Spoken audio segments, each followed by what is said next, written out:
I'm Timothy. Join me as I unveil some of the most idiotic death stories I once thought were exaggerations until I discovered they actually happened. From a guy who climbed down a well to rescue a chicken, to a man who got bitten by a cobra and decided to go for drinks and met his devastating end. It was October 9th, 2015, and the crisp autumn air filled an outdoor archery range in the hills outside Boise, Idaho. Golden leaves scattered across the ground while a light breeze moved through the trees. The public range featured multiple shooting lanes, with foam targets positioned downrange, separated by wooden markers and safety signs, reminding shooters to keep bows pointed toward the targets. Roxanne Dwale, a 34-year-old warehouse inventory clerk, had recently purchased a beginner compound bow and had come to the range to practice using it for the first time. Known among co-workers for her strong-willed personality and tendency to challenge authority, Roxanne often insisted she knew better than others when handling equipment. The range attracted both experienced archers and beginners, with volunteers maintaining safety standards. Several shooters were present along the firing line during the busy afternoon session, adjusting sights, retrieving arrows, and taking turns stepping up to shoot while others watched from behind the safety line. A range volunteer approached the shooters to deliver the standard safety briefing, reminding everyone to keep bows pointed downrange and only nock arrows when ready to shoot. The volunteer also explained that distractions or arguments on the firing line could create dangerous situations. Roxanne reacted with irritation, insisting she had read the manual and didn't need supervision. She argued that her warehouse experience gave her enough knowledge to operate the equipment safely, dismissing the volunteer's instructions while several nearby shooters exchanged uncomfortable glances. While continuing to argue, Roxanne stood near the shooting line but turned sideways toward the volunteer instead of facing the targets. Several shooters paused their practice to watch the confrontation, noticing she was still gripping the bow while speaking. During the dispute, Roxanne knocked an arrow and began partially drawing the bow while the arrow was improperly seated on the rest, still gesturing toward the volunteer. Because she had turned sideways while drawing, the arrow was pulled across the front of her body, rather than pointing safely downrange. As she continued arguing, the bowstring suddenly slipped from her fingers while the bow was still under heavy tension. With the arrow drawn across her torso at close range, the sudden release drove it forward into her upper chest. Witnesses shouted and rushed forward as she collapsed near the firing line. Range staff immediately called emergency services and secured the area, while several shooters stepped back from the line in shock. A few people attempted to provide basic first aid, carefully stabilizing the arrow while waiting for paramedics to arrive. Paramedics arrived within 15 minutes and found Roxanne conscious, but suffering from a severe penetrating wound. She was transported to a nearby hospital, but despite medical treatment, she later died from complications caused by the arrow injury. Investigators documented the scene and examined the compound bow. The report concluded the arrow had been released during an unsafe sideways draw, while Roxanne was arguing with range staff about safety procedures. Following the incident, range operators temporarily closed the facility while reviewing safety protocols and later reinforced rules requiring shooters to remain behind the firing line during safety briefings. It was October 9th, 2016. A small countryside riding stable outside York drew a steady flow of weekend visitors. Wooden fences lined the paddocks, and narrow dirt paths ran between them. Horses stood near feeding posts or shifted slowly in place, with warning signs posted along the rails.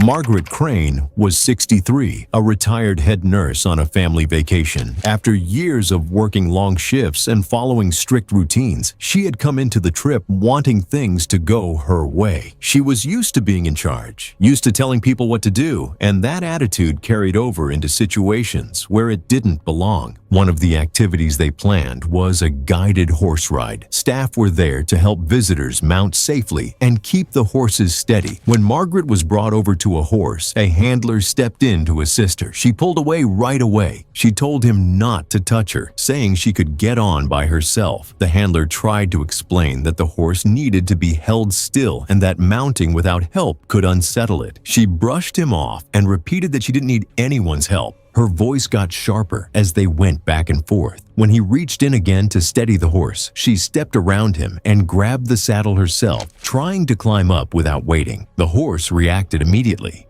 At first, it just shifted its weight, ears turning back. It wasn't calm anymore. Margaret struggled to get her footing, pressing unevenly against the horse's side as she tried to pull herself up. Instead of stopping, she forced it. She pushed down harder, trying to lift herself up in quick, rough movements. The horse stepped sideways, then back, trying to move away from the pressure. The handler told her to stop and step away, but she didn't. She argued back, still trying to prove she could do it on her own. Then she tried again, another push, another unsteady attempt. That's when the horse reacted.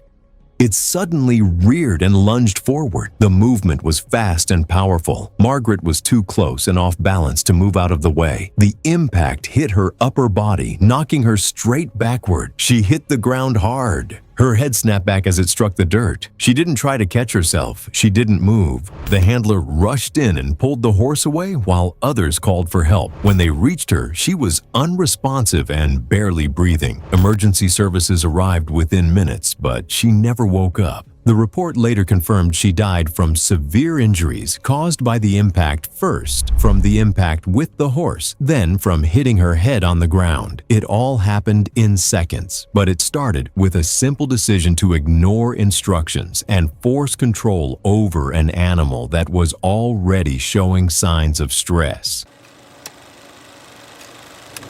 It was October 9th, 2015, as a sunrise hot air balloon flight lifted above the high desert landscape outside Albuquerque, New Mexico. The launch occurred under clear skies with light winds and cool morning temperatures. The balloon's wicker basket carried a pilot and 2 passengers, suspended beneath a nylon envelope fed by a propane burner mounted above the basket's frame. Leda Twigg, 34, an elementary school teacher, had joined the flight believing it was a routine sightseeing excursion. Unbeknownst to her, her boyfriend, John Hallow, 29, had planned to propose during the flight. John had spent weeks preparing what he believed would be a memorable moment, convinced that the height and scenery would make the proposal unforgettable. Without informing the balloon operator, John brought small pyrotechnic devices aboard, assuming they were harmless sparklers. He concealed them among personal items in the basket, alongside flowers, a camera, and the engagement ring. Both passengers wore lightweight synthetic jackets suitable for the cool air, but not designed to withstand open flame. The pilot conducted a standard safety briefing before takeoff, instructing passengers to remain clear of the burner assembly and avoid introducing any open flames. The flight ascended smoothly, reaching several hundred feet above ground level, as the balloon drifted over open desert terrain. As the balloon stabilized in calm air, John decided the timing was right. He retrieved the concealed devices and positioned himself near Leda at the center of the basket. Without warning the pilot, he activated the pyrotechnics directly beneath the burner frame. The devices produced intense sparks and open flame rather than the brief glow John expected. The flames rose toward the burner assembly, briefly contacting components near the fuel lines and heat shield. Almost immediately, the pilot noticed irregular burner behavior and a sudden change in flame response. At the same time, sparks ignited the synthetic material of John's jacket, and flames spread rapidly across his upper body. Leda attempted to move away as the confined space filled with heat and burning debris. The pilot shut off the burner and initiated an emergency descent, venting hot air to bring the balloon down as quickly as possible. As lift rapidly decreased, the balloon began descending faster than a normal landing profile. The envelope partially deflated, reducing stability and control. The basket rocked as it dropped toward the desert floor, its descent no longer smooth or predictable. The balloon struck the ground hard in an open field, the basket impacting uneven terrain. The force threw the occupants against the interior of the basket. John sustained severe trauma during the impact. Leda was also violently thrown, suffering catastrophic injuries from the abrupt landing. Emergency services were dispatched after ground observers reported smoke and a rapid descent. Paramedics reached the landing site within minutes and found both passengers unresponsive in the basket. Despite emergency medical efforts, both were pronounced dead at the scene. The medical investigator determined that both deaths resulted from blunt force trauma consistent with a high-energy impact during an uncontrolled landing. Burn injuries were present on John's upper body, but were not identified as the primary cause of death. The investigation concluded that the incident was accidental and directly caused by the unauthorized use of pyrotechnic devices pieces inside the balloon basket. The ignition disrupted burner operation and forced an emergency descent that ended in a fatal impact. The proposal never took place. It was November 14, 2018, inside a suburban supermarket in Surrey, England. In the meat department near the back of the store, the tile floor was still slightly damp from routine cleaning earlier that afternoon. Nadine Killer, 61, worked as a receptionist and administrative assistant at a small accounting office nearby. She had held the position for nearly 2 decades, answering phones, organizing files, and scheduling client meetings with careful attention to detail. That same meticulous mindset followed her everywhere, including the supermarket she visited several times each week after work. Co-workers described her as efficient but outspoken, someone who believed strongly in pointing out mistakes when she saw them. Store employees recognized her as a frequent shopper who paid close attention to prices and product labels. She was known to stop staff members to question promotions or challenge shelf tags she believed were inaccurate. Most interactions were brief, but they often involved raised voices and long explanations about fairness or customer rights. That afternoon, Nadine entered the store shortly before 4:30. By the time she reached the meat department, her cart already carried several items from earlier aisles, and she had opened a bag of chips from the cart, eating them as she slowly compared prices along the refrigerated displays. When she stopped in front of a row of packaged chicken breasts and leaned closer to read the label, the price immediately irritated her. A store stock clerk working nearby noticed her studying the shelf tag and approached to continue restocking trays behind the counter. Nadine turned toward him and began complaining loudly about the price difference between 2 brands displayed side by side. She pointed sharply at the labels while holding the half-opened bag of chips in her other hand. The clerk tried explaining that one package was part of a temporary promotion, but Nadine continued speaking over him, raising her voice as nearby shoppers slowed their carts to watch the exchange. As she continued arguing, Nadine stepped sideways and slightly backward to make room for another customer pushing a cart down the aisle, her attention still fixed on the shelf display and the employee standing across from her rather than the floor beneath her feet. Her shoe suddenly slid across the damp tile, and in an instant her balance gave way as the movement sent her body pitching forward toward the stainless steel edge of the meat counter. The front of her jaw slammed into the sharp steel edge of the meat counter with a crack, before the rest of her body collapsed onto the floor, the sound drawing startled looks from nearby customers. The bag of chips slipped from her hand and skidded across the tile beside her. For a moment, Nadine lay on her side without moving. Then her arms jerked once before going still. Blood began spreading across the floor beneath her head as startled shoppers rushed toward her. One customer knelt beside her and checked for breathing, while another pulled out a phone and called emergency services. Store staff quickly cleared the area as paramedics arrived several minutes later. Nadine was unconscious and breathing irregularly when they placed her onto a stretcher and transported her to a nearby hospital. Doctors later determined she had suffered severe traumatic brain injury from the impact. She never regained consciousness and died 2 days later after the swelling inside her skull proved irreversible. Security footage from an overhead camera later confirmed the sequence of events. Store management reviewed cleaning procedures and signage placement following the incident. It was June 15, 2016, in a residential neighborhood in suburban Florida. The afternoon was clear and dry. Single-story homes lined both sides of the street, open driveways, lawns maintained, and outdoor air conditioning units positioned along the side walls of most houses. It was a weekday afternoon. Most residents were indoors with their air conditioning running. Ronald Pierce, 58, had worked for over 30 years as a maintenance supervisor for a mid-sized facilities management company before retiring 2 years prior. His career had been built on hands-on problem-solving. Colleagues and former staff described him consistently as self-reliant to a fault. He did not ask for help when he believed a task was within his capability, and his threshold for what fell within his capability was broad. And look, I actually understand that personality type completely. 30 years of solving problems yourself will do that to a person. The problem is that instinct does not always know when to stop. Several years before this incident, Pierce had left a ladder unsecured outside his property overnight during a home repair job. It was gone the following morning and was never recovered. From that point forward, he did not leave tools unattended outside, even for short periods. That afternoon, Pierce observed a frisbee on the roof of his single-story home. It did not belong to him. It belonged to the child at the neighboring property. No one had knocked on his door to ask for its return, but Pierce wanted to bring it down. Pierce retrieved his ladder from the garage, carried it to the front of the house, and positioned it against the roofline without assistance. Before climbing, he paused at the base of the ladder. The driveway was open and visible from the street.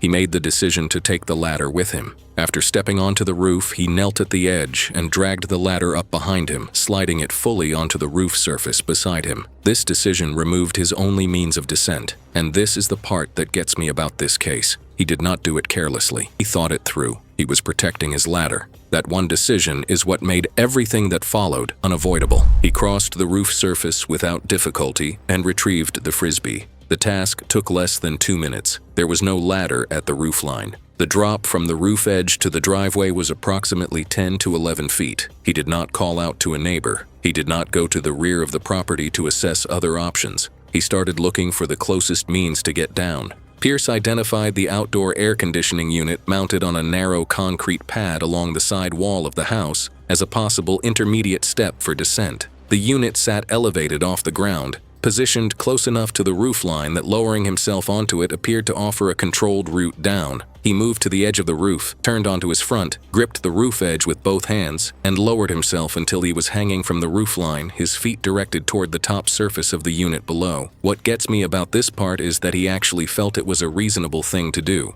The unit was not designed or rated to bear the full body weight of an adult. The mounting brackets were not anchored to the wall. As Pierce transferred his weight onto the unit, it slid on the concrete pad beneath it. His footing went first as the surface shifted under him. His grip on the roof edge failed a moment after. He fell. His left shoulder took the first impact, followed immediately by the left side of his head striking the ground. He had no opportunity to brace. The left side of his skull made direct contact with the concrete pad. The skull fractured on contact and his brain shifted inside the skull from the sudden deceleration, tearing blood vessels along the surface. Bleeding began immediately. He did not move after landing. Neighbors heard the impact and found him face down and unresponsive within minutes. Paramedics arrived at the scene shortly after and began assessment. Ronald Pierce had no recoverable vital signs at the point of arrival. He was pronounced dead at the scene. The cause of death was recorded as fatal head trauma with associated internal injuries consistent with an uncontrolled fall onto a hard surface. Investigators discovered that Pierce had climbed onto the roof using a ladder he subsequently dragged up and placed on the roof surface beside him. No secondary means of descent had been arranged before climbing. The ladder was recovered from the roof surface where Pierce had placed it. The frisbee was found beside it. It belonged to the child at the neighboring property. The child had not asked for it back, and the fact the child had not asked for it back is the one I cannot move past. He went up there on his own initiative. Nobody was waiting for that frisbee. It was March 4th, 2016, and Columbus sat under a flat gray early spring sky. Temperatures hovered in the low 40s, that damp, stubborn cold that lingers after winter. Traffic was building into the afternoon rush. Lanes filling, signals cycling. Nothing unusual. On paper, it was routine. The danger didn't come from the road. It came from a decision shaped by refusal rather than uncertainty, one that began before the car ever moved. Davenquish was 50 and carried herself like someone who believed she was the exception. Office management had trained her to keep things moving, override problems, and stay in control. People described her as dismissive, someone who minimized concerns and treated caution as unnecessary interruption. Slowing down wasn't just inconvenient to her. It was something she resisted, even when the situation clearly demanded it. That pattern worked in controlled environments. Here, it didn't. That afternoon, she went to a clinic because her body forced the issue. Slurred speech, dizziness, and a severe headache. Clear signs of a stroke in progress, serious enough to interrupt her day. The staff were direct. She should not drive and needed immediate care. Her response wasn't uncertainty, it was dismissal. Documentation showed she minimized her symptoms and rejected further care, prioritizing continuation of her day over the risk already unfolding. The clinic recorded the warning and her decision, creating a clear point where the outcome could have changed.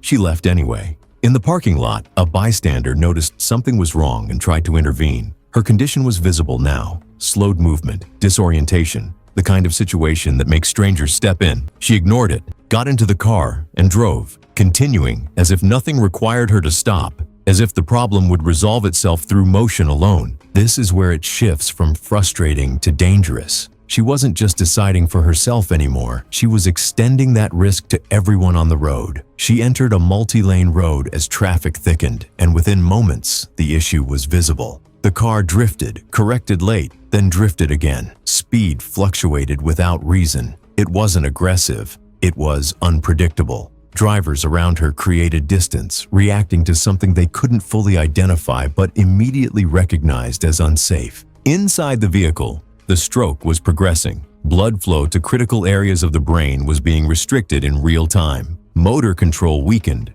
reaction time slowed, awareness slipped. And despite multiple opportunities to stop earlier, she remained behind the wheel, still in motion, while her ability to control it was actively deteriorating, each second narrowing the margin for recovery. There was no dramatic moment, just a gradual loss of control. The vehicle drifted once more, then slowed to a stop in the lane, engine still running. Traffic moved carefully around it as emergency calls came in. She was found unresponsive in the driver's seat, the vehicle becoming still only after she no longer could continue. What stands out is how many points existed to prevent this. The clinic warned her. A bystander intervened. Drivers recognized it. Every signal was there, and each one was dismissed through action, one after another, until there were no more chances left to take. She was transported to a hospital and later pronounced dead due to complications from the stroke that had already begun before she left the clinic. Investigators confirmed she had been advised not to drive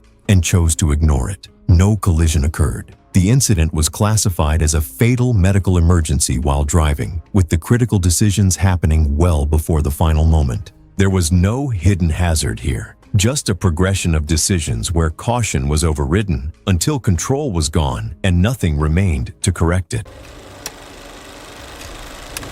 It was August 12, 2017, and the late afternoon sun cast long shadows across Atlantic City, New Jersey, as tourists moved along the bustling boardwalk district. A steady ocean breeze carried the sense of salt air while seagulls circled overhead. The coastal location experienced frequent wind gusts that were particularly noticeable at elevated heights. Tindy Flagg, a 26-year-old hotel front desk clerk, had just finished her shift at one of the establishments near the boardwalk area. Known among co-workers for her attention-seeking personality and tendency to dismiss rules she considered unnecessary, Tindy frequently pushed boundaries when taking photos for social media. She often believed that warnings and restrictions were exaggerated and rarely hesitated to ignore them if they interfered with the kind of dramatic photos she wanted. After work, Tindy walked with two co-workers toward a nearby parking structure that offered panoramic views of the Atlantic City skyline. The multi-level concrete building provided an unobstructed perspective of the boardwalk and ocean beyond. Although the rooftop level was designed strictly for vehicle parking, visitors occasionally treated it like an observation spot, something Tindy immediately saw as an opportunity for another attention-grabbing photo. The trio took an elevator to the top level, where the open-air design allowed for sweeping views. Wind conditions were typical for the coastal location,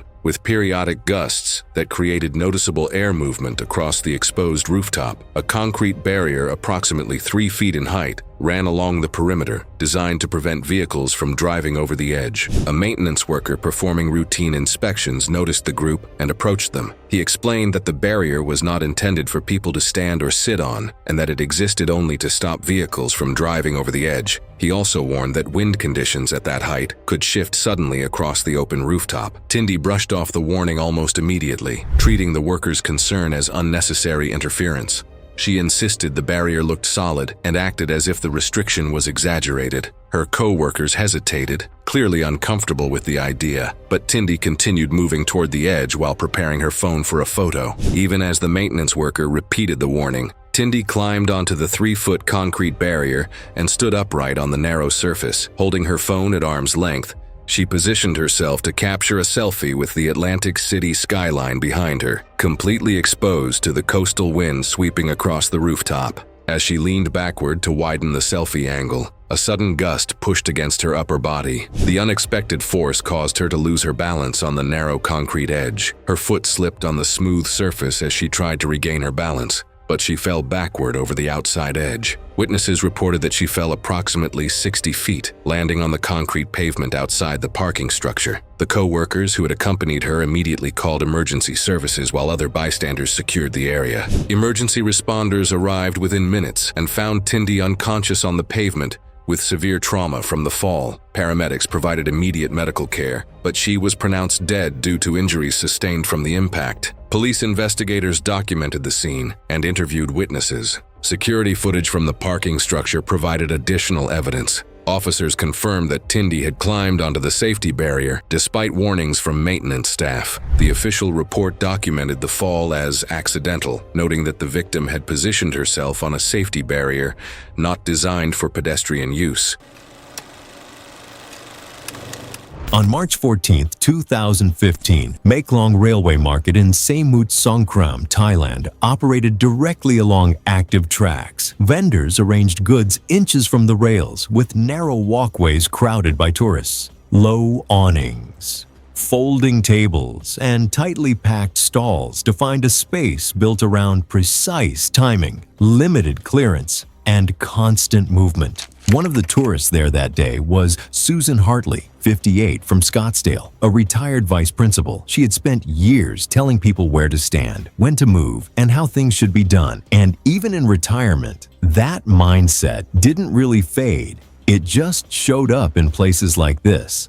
And I'll be honest, the moment I read that, I already had a feeling where this was heading. This stop at the market wasn't just another part of the tour for her. She wanted to see the train up close in person and take photos she could bring home, something more direct and memorable than what she had seen online. She already had a clear idea of the shot she wanted, with the train coming straight toward her. She arrived early and moved through the narrow lanes with purpose, stopping right beside the tracks, not at a safe distance, but close enough that it was already pushing the limit. She adjusted her position, shifting side to side, raising her phone, checking angles, moving like the space was hers to control, as if she understood the timing better than the people around her. A vendor nearby noticed immediately and tried to warn her, pointing at the rail and gesturing outward to show how far back she needed to be. Susan gave a quick wave without even lowering her phone. That part stands out because it shows she knew someone was trying to warn her, but not enough to actually change what she was doing. Not long after, another tourist stepped in, more direct this time, using both hands and speaking clearly, trying to make her see how close she really was. Susan barely turned, gave a short response, and dismissed him with a small gesture. At that point, nothing was getting through anymore. Around her, the entire market began to shift. Awnings were folded up, tables pulled inward, and items moved back just enough to clear the train's path. Everything happened quickly and in sync, like a routine done hundreds of times. And, to me, that's the biggest warning sign. Not the horn, not the shouting, but the way everything around her was already preparing for something she chose to ignore. She checked her screen and frowned. It wasn't the shot she had in mind. Instead of stepping back with everyone else, she adjusted again, focused on getting it right. Instead of stepping back with everyone else, she took a small step forward to widen her shot. It didn't look like much, but it removed the little space she had left to recover. People called out louder. Someone even reached for her arm.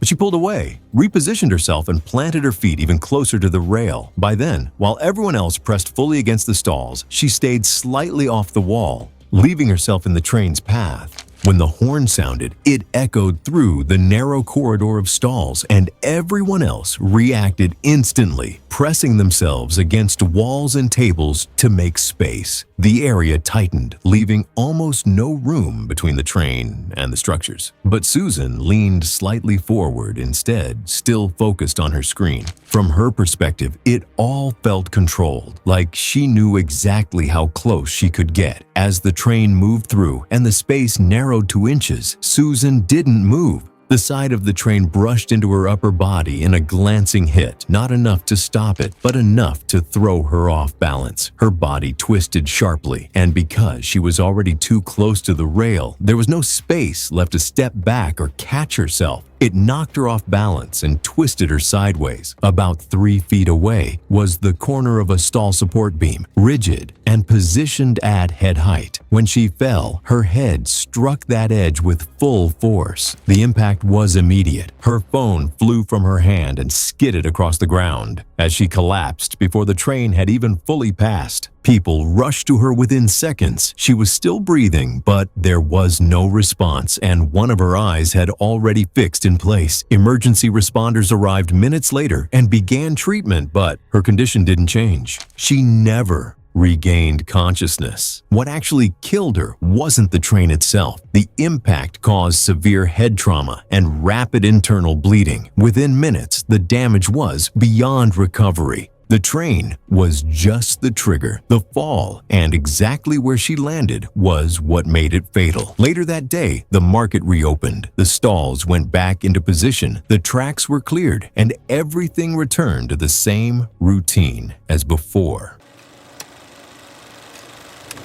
It was January 21st, 2018. The morning sun beat down on a water park on Australia's Gold Coast, where families lined up for slides and wave pools under cloudless skies. Martin Vale stood in line for the park's fastest water slide with 3 friends from his old club. Martin, 50, had spent 15 years playing semi-professional rugby for a coastal league team before retiring at 38 due to recurring knee injuries. His teammates remembered him as physically imposing and stubborn, someone who refused to tap out during training no matter how exhausted. Water slides operate on simple physics. Gravity accelerates riders down angled chutes, while water reduces friction, with speed controlled by slide angle and rider position. Park regulations required all riders to go feet first to prevent head and neck injuries, with multiple signs posted at every slide entrance. The 200-foot slide Martin was queuing for reached speeds of approximately 38 miles per hour, ending in a shallow run-out trough designed to slow riders before they reached the catch pool. That afternoon, Martin and his friends had been drinking beer since noon at the poolside bar. By 2:15 in the afternoon, they reached the slide platform. Martin loudly announced to his group that he would go head first like he had done at smaller slides earlier that day, ignoring the prominent feet first only signs posted at eye level. The teenage attendant attempted to stop Martin, but he ignored the instruction entirely, stepping into the lane before the attendant could intervene further. Platform CCTV later showed Martin move into the lane, and ride sensor logs confirmed a momentary fault in the dispatch interlock that day. Martin positioned himself head first at the slide entrance, arms extended forward like a swimmer. Without waiting for the attendant's clearance signal, he pushed off forcefully, launching himself into the enclosed tube. His friends later told investigators they assumed the attendant had approved the launch. Martin accelerated rapidly down the steep sections, water pressure forcing his head lower as he picked up speed. Entering the run-out trough at approximately 38 miles per hour, his streamlined position prevented the natural slowdown that other riders experienced. His low head position caused his forehead to strike the fiberglass floor of the trough during deceleration, forcing his neck into a sudden forward compression. The impact stopped his forward head momentum, but his 220-pound body continued sliding forward, driving his face along the trough bottom for another 15 feet. Witnesses in the catch pool area saw Martin's body slide face down into the shallow water, arms floating limply at his sides. He made no attempt to lift his head or roll over. Water entered his mouth and nose as he floated motionless in 3 feet of water. The lifeguard reached him within 20 seconds, held his head and neck rigid while rolling him supine onto a rescue board, began rescue breathing and chest compressions, and had a defibrillator on scene within a minute. Martin showed no voluntary respiratory effort. He showed no visible response as rescuers continued emergency care. The lifeguard radioed for emergency services while continuing rescue protocols. He was transported to a regional hospital, where imaging revealed catastrophic brainstem injury from the initial impact and secondary hypoxic brain damage from water aspiration and oxygen deprivation. Martin remained on life support for 14 days, while physicians conducted multiple neurological assessments. All tests showed complete absence of brain activity. His family authorized withdrawal of mechanical ventilation on February 4, 2018. The coroner listed cause of death as severe hypoxic brain injury, secondary to blunt force head trauma and drowning. The water park temporarily closed the slide for investigation. Investigators reviewed CCTV footage, sensor logs, and bar service records. Ride attendants underwent mandatory retraining, emphasizing strict enforcement of dispatch procedures, rider positioning rules, and alcohol policies. It was May 22, 2018, along the rugged coastline of Big Sur, California. The scenic turnout, known locally as Lover's Leap, stretched 40 feet above the Pacific Ocean, with a steel guardrail separating visitors from the dramatic cliff face below. Clear skies and 65-degree temperatures created perfect conditions for sightseeing, while a gentle 8-mile-per-hour breeze carried the salt air inland. Emily Saunders, a 25-year-old travel blogger, had built a modest following documenting hidden gems along the California coast. Her Instagram featured stunning landscape photography paired with detailed location guides for fellow adventurers. Friends described her as spontaneous and optimistic, someone who found beauty in unexpected places. She had been dating Mark Ellis for 14 months, appreciating his steady presence during her chaotic travel schedule. Mark Ellis, 30, worked in marketing for a regional firm and preferred structured plans over Emily's impromptu adventures. His colleagues knew him as detail-oriented and reliable, though sometimes overly focused on creating perfect moments. He had been planning this coastal drive for weeks, researching the most photogenic stops along Highway 1. The engagement ring had been hidden in his glove compartment for 3 days. That afternoon, Mark pulled his sedan into the gravel turnout and positioned it facing the ocean view. The parking area sloped sharply downward toward the guardrail at a 9-degree incline. He spread a checkered blanket between the car and the safety barrier, arranging a small picnic. The vehicle sat 15 feet from the guardrail, its front bumper pointing toward the scenic overlook. Emily stepped out to admire the coastline, while Mark retrieved the ring. In his excitement, he failed to fully engage the parking brake and left the transmission in neutral. The car began creeping forward on the incline, its 3,200-pound mass gaining momentum steadily. Mark positioned himself between the open driver's door and the guardrail to propose. As he knelt on one knee, the vehicle continued its forward drift. Emily noticed the movement first and instinctively lunged toward the car. The timing created a fatal convergence as the car door swung wider with the vehicle's accelerating momentum. Emily became trapped between the car door and the steel guardrail. The vehicle's weight pressed the door against her torso with devastating force. The door's edge caught her chest while her body struck a jagged granite boulder embedded at the guardrail's base. Her ribcage compressed under the combined impact, fracturing multiple ribs and puncturing both lungs. The crushing pressure severed major blood vessels near her heart, causing massive internal hemorrhaging. 2 hikers on the adjacent trail witnessed the incident and immediately called emergency services. They provided location coordinates while helping Mark stop the vehicle. One hiker guided Mark to reverse away from the guardrail, but the catastrophic injuries had already occurred. Local emergency services arrived within 12 minutes, followed by paramedics and a helicopter medical team. They found Emily unconscious with severe chest trauma and no detectable pulse. Despite immediate advanced life support measures, she was pronounced dead at the scene. The coroner's report confirmed death resulted from combined blunt force trauma and compression injuries, causing multiple rib fractures, bilateral pneumothorax, cardiac vessel laceration, and massive internal bleeding. The State Highway Patrol investigation determined the incident was accidental, caused by driver error in failing to secure the vehicle on an inclined surface. Physical evidence supported witness accounts of the car's forward movement and Emily's attempt to prevent the collision. It was June 21, 2014. The waterfront restaurant overlooking Palm Beach's intracoastal waterway hummed with Saturday evening conversation and clinking glasses. Cheryl Dunmore sat across from her husband Dennis at a premium outdoor table, unaware that her final meal was already being prepared in the kitchen behind her. Cheryl, 58, ran a modest bookkeeping service from her Boynton Beach home, managing accounts for local contractors and small businesses. Her meticulous attention to numbers extended to every aspect of her life, particularly restaurant service. Servers at multiple establishments along the waterway recognized Cheryl as a regular customer who voiced complaints frequently and loudly. Friends described her as exacting but capable, someone who expected the same precision from others that she demanded of herself. Cheryl and Dennis had spent over a decade making Saturday dinners at waterfront restaurants a ritual. Cheryl always ordered medium-rare steak and found something to critique. At 7:35 p.m., a 17-year-old server brought her steak. Before he could leave, Cheryl launched into her usual loud critique, gesturing at the plate while chewing a sizable piece, drawing attention from nearby tables. The accident happened mid-sentence. Cheryl's voice changed abruptly, the sharp tone transforming into a strangled gasp, her words cut off completely. Within seconds, her face flushed deep crimson as the partially chewed meat lodged firmly in her airway.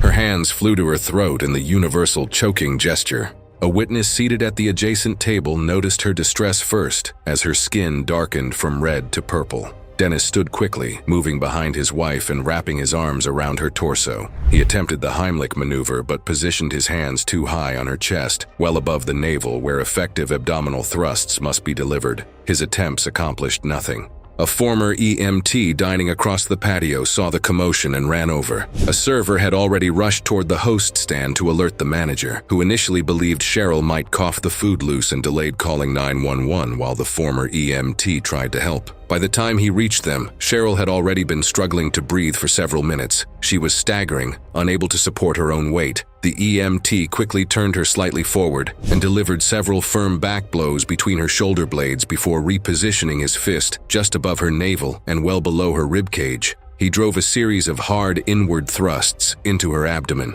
After several thrusts, a chunk of partially chewed steak expelled onto the floor where it landed beside the table leg. Cheryl collapsed immediately afterward. The prolonged oxygen deprivation had already caused severe damage. The EMT checked her airway, saw no remaining obstruction, and lowered her onto the patio decking. He began chest compressions as restaurant staff cleared surrounding tables, creating space for the rescue attempt and pushing chairs aside to form a path from the patio entrance. A staff member searched for an automated external defibrillator, but reported that the restaurant did not have one available on the patio. Cheryl showed no response as CPR continued. The restaurant manager called 911 at 7:41 in the evening. Emergency responders arrived 7 minutes later and took over resuscitation efforts with advanced equipment. Cheryl was transported to a nearby hospital, where doctors later pronounced her dead. The medical examiner's report listed asphyxiation due to airway obstruction as cause of death, with anoxic brain injury as a contributing factor. The restaurant closed the patio briefly for cleaning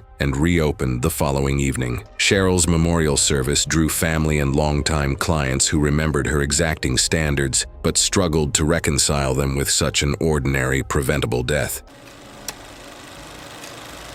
It was August 14, 2018, at a private residence in Arizona. The evening was warm. The house belonged to a collector who kept exotic reptiles as a hobby, multiple species housed in secured enclosures in a dedicated room. The enclosures were labeled. The handling rules were posted on the wall inside the door. Visitors were briefed before entering. Marcus Ellison was 34 and worked as a sales representative for a mid-sized consumer goods company. He was known among his social circle as outgoing, impulsive, and quick to dismiss warnings he did not personally find credible. He had no background with reptiles and no prior experience handling venomous snakes. He had arrived at the residence that evening as part of a casual visit before a planned night out. He had not come to see the snakes specifically. The room was simply part of the tour. I've seen that shift before. Someone introduces something dangerous and someone else pushes too far. I understand the dynamic. I've just never seen it end like this. Before entering, the owner gave a clear and direct briefing.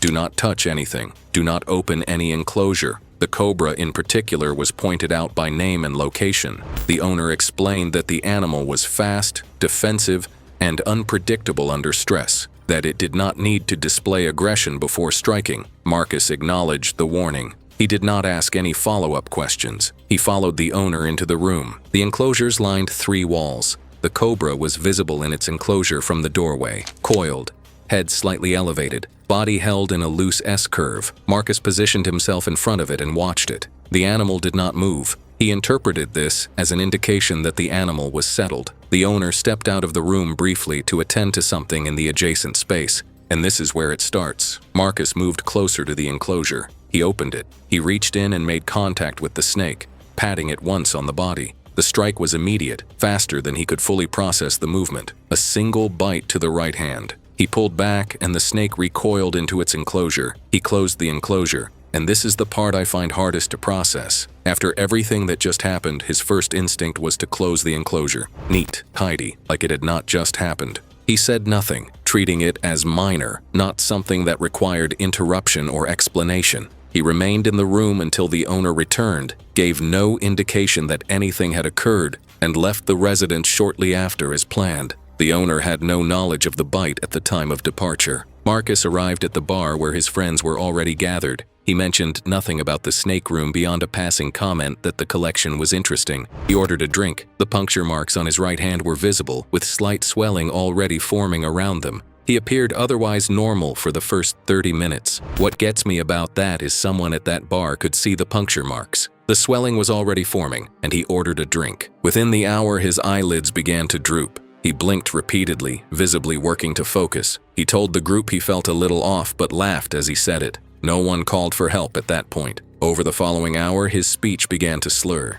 His coordination dropped noticeably. He had difficulty holding his glass. Friends began to recognize that something was wrong. The shift from minor complaint to visible incapacitation had happened gradually enough that no single moment had prompted immediate action, and I genuinely can't help but wonder what he was thinking when all this was happening, because he clearly knew he was losing it. Emergency services were contacted when Marcus became unable to hold himself upright in his seat. Paramedics arrived and began assessment immediately. His right hand showed paired puncture marks consistent with a venomous snake bite. His breathing was shallow and labored, and he was becoming unresponsive to verbal commands. They stabilized him for transport and moved him to the nearest hospital as quickly as possible. Antivenom was administered on arrival, but the delay from the point of the bite to treatment had significantly reduced the chances of successful reversal. Marcus Ellison was pronounced dead not long after arrival. The cause of death was recorded as respiratory failure resulting from neurotoxic envenomation. Investigators discovered that the enclosure had been opened without authorization while the owner was out of the room. The owner had no knowledge the bite had occurred until contacted by investigators. Marcus had left the residence without disclosing the incident and had sought no medical treatment at any point following the bite. The enclosure was found properly closed. Marcus had shut it after the strike. And the part that stays with me about Marcus Ellison is that antivenom existed. The treatment was available. Every minute he spent at that bar was a minute that treatment was not happening. He made a choice not to say anything, and that choice is what killed him. It was May 15th, 2018, and a quiet residential community built over volcanic terrain was coming apart in a way no one there had ever experienced. Streets had begun to split. Long cracks cut through yards and pavement. In multiple locations, molten rock had already surfaced, slow but unstoppable. The air carried a sharp sulfur sting, the kind that burned the throat and made breathing feel wrong if you stayed in it too long. What started as warnings had escalated into mandatory evacuation orders. Families packed quickly, cars filled driveways, then disappeared. Within days, the neighborhood emptied out. Zabby Grohl, 61, did not leave. At first, neighbors assumed she just needed more time, but as conditions worsened, her refusal started to stand out. When utility crews came through urging immediate evacuation, she didn't just decline, she pushed back. When officials explained the severity, she reportedly insisted she understood the risks better than they did. She framed it as control, as awareness, as being more capable than the people knocking on her door. She wasn't panicking like everyone else. She wasn't overreacting. This was her property, and she made it clear she wasn't going to be told what to do with it. By the time the last neighbors were leaving, some described a shift, not just attachment, but defiance. She was still outside, moving things around, monitoring the situation herself, acting as if the evacuation was optional guidance meant for other people. The same warnings everyone else heard, she filtered differently. In her mind, this wasn't an emergency she needed to obey. It was an inconvenience she intended to outlast. The ground had been changing for days. Cracks widened across roads and yards. Gas levels fluctuated. The smell in the air wasn't constant. Sometimes it faded just enough to feel manageable, reinforcing the idea that the situation was under control. She continued working outside in that environment, adjusting belongings, staying active, staying present, as if visibility meant safety. Then a new fissure opened nearby. With it came a surge in volcanic gas output, carbon dioxide and sulfur dioxide pushing up from underground. The terrain wasn't flat or predictable. It dipped, pocketed, and uneven lava formations created natural low points where gases could settle. Carbon dioxide, heavier than air, collected silently in these areas, displacing oxygen without warning. Sulfur dioxide lingered as an irritant, burning, choking, forcing the body into distress. There isn't always smoke, there isn't always a visible cue, and by the time symptoms start, the body is already losing the ability to respond. She was outside when conditions shifted. Exposure at that level doesn't unfold slowly. Carbon dioxide reduces available oxygen, leading to dizziness, confusion, then rapid loss of consciousness. At the same time, sulfur dioxide inflames the lungs, triggering coughing, panic, and impaired breathing. Together, they create a narrowing window, seconds to minutes, where awareness slips before a person fully processes what's happening. There were no witnesses. What investigators later reconstructed came from position, gas measurements, and eruption timelines. She collapsed on her own property. What stays with me isn't just that she stayed, it's how firmly she believed she was the exception. The orders were clear, the risk was visible. People had already proven what the right decision looked like by leaving. But somewhere in that progression, she placed her judgment above all of it. Above officials, above neighbors, above the environment itself. By the time responders could safely return, she was unresponsive. She was found where she had chosen to remain. The cause of death was hazardous gas exposure, oxygen displacement from carbon dioxide accumulating in a low-lying area, compounded by respiratory distress from sulfur dioxide during active fissure emissions. The evacuation order had been documented, the advisories had been repeated, the conditions had been escalating in plain sight. And still, she stayed. Zabby's case changes the way the pattern reads. Every danger before this feels external, something advancing, something you can step away from. But here, the threat didn't need to chase her. It didn't need speed or force. It only required one decision to stand still and believe the rules didn't apply. That's what makes it different. Because the most dangerous factor in that entire environment wasn't just the gas rising from the ground. It was the certainty that she didn't have to listen. It was July 18, 2018, and the afternoon sun reflected brightly off the calm waters of the reservoir near Knoxville, Tennessee. A gentle breeze created small ripples across the surface while recreational boats moved through the expansive waterway. The popular destination attracted families and friends seeking relief from the summer heat. Sally Grist, a 44-year-old property manager at a small apartment complex, had joined two friends for an afternoon boat outing on the reservoir. Known among co-workers for her confident personality and tendency to dismiss rules she considered unnecessary, Sally often brushed aside safety precautions she believed were exaggerated.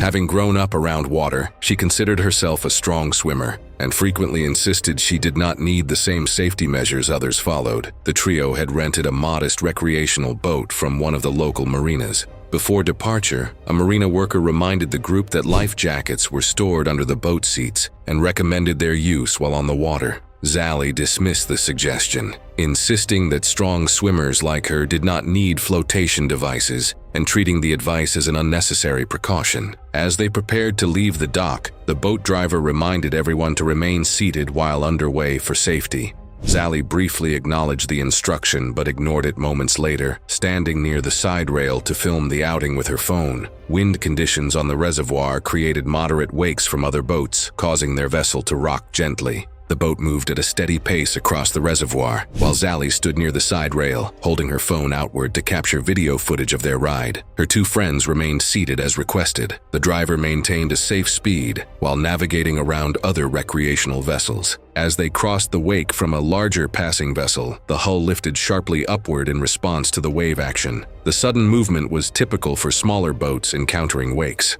but the timing coincided with Sally's position near the side rail. She was still standing and filming when the boat jolted upward, causing her to lose balance as the deck shifted beneath her feet. The unexpected movement shifted her center of gravity beyond recovery. Despite attempting to grab the rail, Sally fell over the side into the water with a loud splash that caught the attention of her companions. The driver quickly turned the boat around, while the other passenger threw a flotation cushion in her direction. Witnesses reported that Sally surfaced briefly, but appeared disoriented, possibly after striking part of the boat's hull during the fall. Without a life jacket, she struggled to remain afloat in the wake turbulence and heavy boat traffic that made swimming and orientation difficult. The reservoir's depth exceeded 20 feet, requiring constant swimming effort. Her companions maneuvered the boat closer while trying to keep visual contact, but surrounding boat traffic and waves made it difficult to keep her in sight as the water carried her farther away. After several minutes, the passengers lost sight of Zali and radioed for emergency assistance while continuing to search the area. Emergency crews responded with multiple rescue boats and began a search operation using divers and sonar equipment. Several hours later, dive teams located Zali's body in about 18 feet of water, roughly 200 yards from where she had fallen overboard. The medical examiner ruled the cause of death as drowning, with disorientation following the fall believed to have contributed to her inability to stay afloat. Investigators confirmed that life jackets had been available on the boat but were not worn,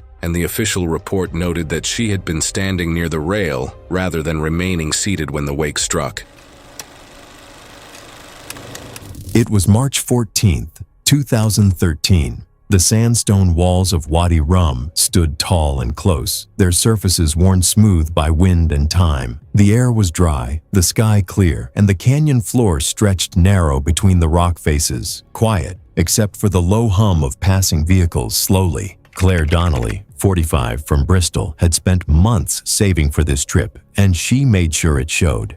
She booked the tour late, made specific requests about seating, and spoke openly about wanting the experience to go her way. From the start, it wasn't just a vacation to her, it was something she expected to control. The tour itself was simple, a guided jeep ride through a canyon led by a local driver named Farhan. The route narrowed in certain sections where the rock walls closed in tightly on both sides.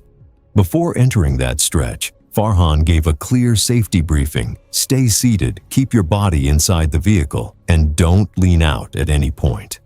Claire barely acknowledged it. When he repeated the instructions, she interrupted, questioning why the rules were necessary at such a slow speed. Farhan tried to explain the tight clearances ahead, but she dismissed it, saying she had been on similar tours before and knew what she was doing. As they moved deeper into the canyon, the space tightened. The sandstone walls rose close on both sides, leaving little room between the vehicle and the rock. Claire began shifting in her seat, turning sideways to get a better view, then bracing herself against the frame as she leaned slightly outward. Farhan reminded her again to stay seated, but she responded sharply, insisting she was fine and telling him to just keep driving. When they reached the narrowest section, she pushed it further. Holding the overhead bar, she lifted herself partially out of her seat, leaning her upper body outside the Jeep despite repeated warnings. At that point, it wasn't a misunderstanding. It was deliberate. She wanted a better view, and she wasn't willing to adjust. The Jeep continued at a controlled pace into a gradual right-hand curve, bringing the vehicle closer to the canyon wall. Claire stayed extended outward. Her weight shifted beyond the frame of the Jeep. Farhan called out again for her to sit down, but she pushed back verbally, refusing to move. As the vehicle followed the curve, the clearance narrowed even more. With her body already outside the safe boundary, there was no margin left. The side of the Jeep passed within inches of the rock face, and in that moment, her position left her exposed. Her upper body struck the sandstone wall at speed. The impact was direct and forceful, driving her head and neck sideways against the rock. The force snapped her alignment instantly, causing immediate loss of consciousness. With her grip broken, her body lost support and dropped from the vehicle as it came to a stop. The Jeep stopped within seconds. Farhan braked immediately and climbed down to reach her, finding her unresponsive. Another guide called for emergency assistance, but the canyon made everything harder. Its narrow layout limited access, and responders had to navigate the same tight route, which took nearly an hour. During that time, there was no change in her condition. When emergency crews arrived, they moved her out of the canyon and transported her to a hospital. But she never regained consciousness and was pronounced dead later that day. The cause was a severe head injury from the impact with the rock, leading to rapid internal bleeding. A review later confirmed she had been standing and leaning outside the vehicle despite clear instructions. The guide was cleared, and the tour operator tightened its safety rules afterward. It was November 4th, 2013. The midday heat at a popular Mumbai amusement park pressed down on crowded pathways as thousands of visitors moved between attractions. Ravi Deshmukh, a 39-year-old food vendor, stood behind his fried snack stall. Ravi had operated seasonal food stalls for 6 years, moving between festivals, fairs, and amusement parks across Maharashtra. He specialized in fried street snacks, working 12-hour shifts during peak seasons to support his wife and 2 children in Pune. He had learned the trade from a cousin and picked up equipment maintenance through trial and error, never receiving formal training in gas system installation or safety protocols. The amusement park contracted him seasonally, valuing his low overhead costs and popular menu items. The park had previously allowed seasonal vendors to store spare cylinders under counters, despite local safety codes requiring certified connectors, leak detection, and annual inspections. Propane food vending demands proper pressure regulation, threaded connections, and leak detection. Being heavier than air, leaks pool in low areas. Concentrations of 2.1 to 9.5% are explosive near ignition sources, although odorized frying and crowd noise masked the smell. That morning brought unusually heavy crowds. By 12:30 in the afternoon, Ravi had already served over 200 orders when his primary propane tank ran empty during a surge of customers. Rather than closing temporarily, he immediately retrieved a replacement cylinder from storage. Working quickly in the cramped space beneath his serving counter, he threaded the connector onto the tank valve. Investigators later determined the fitting had resisted during installation, but Ravi continued tightening it, applying extra pressure. The connector had actually cross-threaded, not fully seated, leaking slowly into the enclosed lower compartment. He turned on the gas supply without performing a leak check, despite standard safety practices requiring one. Propane began escaping immediately into the enclosed lower compartment of his stall. The odor was faint, masked by cooking smells and poor ventilation. Within 8 minutes, explosive concentrations had built up in the confined space. At 12:47 in the afternoon, Ravi reached down to ignite his second fryer. The electric starter spark from the fryer element created a single spark. The accumulated propane ignited instantly in a violent deflagration. Witnesses described a bright orange flash, followed by a sharp cracking boom as the stall frame jolted upward under the pressure wave. The blast came from the propane air cloud. The cylinder was thrown by the pressure wave. The metal frame buckled outward as canvas walls disintegrated. Ravi was thrown backward 3 feet by the blast wave. His exposed skin blackened and clothing ignited. The explosion sent the propane tank tumbling into the crowd. Metal fragments and structural debris struck 2 guests standing 6 feet away. One suffered a severe leg laceration from flying sheet metal. The other sustained a fractured wrist and facial burns. Ravi collapsed beside the destroyed stall, his airways severely damaged by superheated gases. Nearby vendors immediately began shouting for help as smoke billowed upward.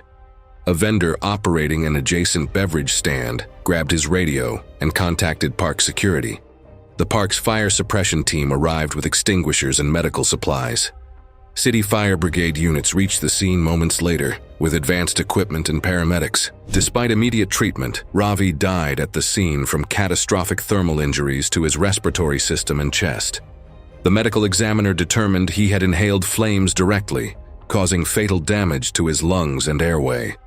The amusement park implemented mandatory gas safety training and certification for all food vendors the following season. Local news coverage appeared briefly in a weekend safety feature but generated little public attention. It was June 18, 2016, on a calm summer evening at a popular lakeside marina in Northern California. The water was smooth near the docks, and the area remained active with recreational boat traffic returning ahead of sunset. Wooden docks extended into open water, with pilings rising above the surface to support slips used by rental boats and private vessels. Dexter Vunt was 28 years old and worked as a mechanic at a local repair shop. Friends described him as careful and methodical in his work, but less experienced with activities outside his routine. He had been dating his girlfriend for 2 years and planned the evening as a surprise proposal. Wanting a scenic setting, he rented a canoe from the marina and chose a spot near the dock where friends could watch and record the moment. Dexter had limited experience operating small watercraft. The rental staff provided basic instructions and life jackets, but he chose not to wear one, believing the calm water and proximity to the dock made it unnecessary. He loaded the canoe with a small picnic setup and paddled out slowly, keeping close to the dock so his friends could see clearly. As the canoe drifted alongside the dock, Dexter steadied it with a single paddle while positioning himself to propose. His friends gathered above him, phones raised, waiting for the moment. The canoe floated parallel to the dock, separated by only a few feet of water. Nearby, a motorboat passed through the marina channel, sending a series of wakes toward the dock area. The first wave rocked the canoe, shifting it sideways. Dexter adjusted his stance, trying to keep the canoe aligned. The second wave arrived moments later, pushing the canoe closer to the dock and toward one of the supporting pilings. The canoe struck the piling and jolted sharply. Dexter lost his balance and was thrown sideways into the narrow space between the canoe and the dock structure. The canoe pressed against him as additional waves arrived, pinning him briefly against the piling. The impact knocked the air from his lungs and forced his upper body underwater. Friends on the dock shouted and rushed toward the edge as the canoe shifted again. Dexter struggled to free himself, but the unstable canoe continued to bump against the piling. Within seconds, he slipped beneath the surface, disoriented and unable to regain control. By the time the canoe drifted clear, he was no longer visible above the water. Several friends jumped in immediately while others called for emergency assistance. They pulled Dexter from the water and brought him onto the dock. He was unresponsive and not breathing. Emergency responders arrived shortly afterward and attempted resuscitation, but his condition did not improve. Dexter Vunt was pronounced dead after being transported for medical evaluation. The cause of death was determined to be drowning following blunt force trauma sustained during the collision with the dock structure. Investigators concluded the incident was accidental, caused by a combination of boat wake, close positioning to fixed structures, and the decision to stage a proposal from an unstable watercraft without protective equipment. The proposal never happened. What was meant to be a carefully planned surprise ended instead with a fatal outcome, driven by a single decision to turn a public dock and open water into a stage for the moment. It was October 18, 2016. The humid evening air along Chang Klan Road carried the smell of grilled meat and exhaust fumes as crowds moved through the night bazaar, Chang Klan Road. Between the vendor stalls and the slow-moving traffic lane, tourists and locals navigated a space where pedestrians and vehicles shared an uncomfortable proximity. Roxanne Pfeiffer, a 56-year-old bookkeeping assistant from Munich, Germany, had built her travel routine around maximizing value. Working for a mid-sized logistics firm, she took 2 Southeast Asian trips annually, planning each meticulously to stretch her modest salary. Friends who had accompanied her on previous journeys described her aggressive approach to bargaining, often turning minor purchases into lengthy negotiations over amounts equivalent to a few dollars. During her 3-week Thailand vacation, Roxanne had spent multiple evenings walking the night bazaar stalls. While vendors expected haggling, regular merchants recognized the difference between normal negotiation and confrontation. Roxanne frequently crossed that line, lingering at stalls long after prices had been refused,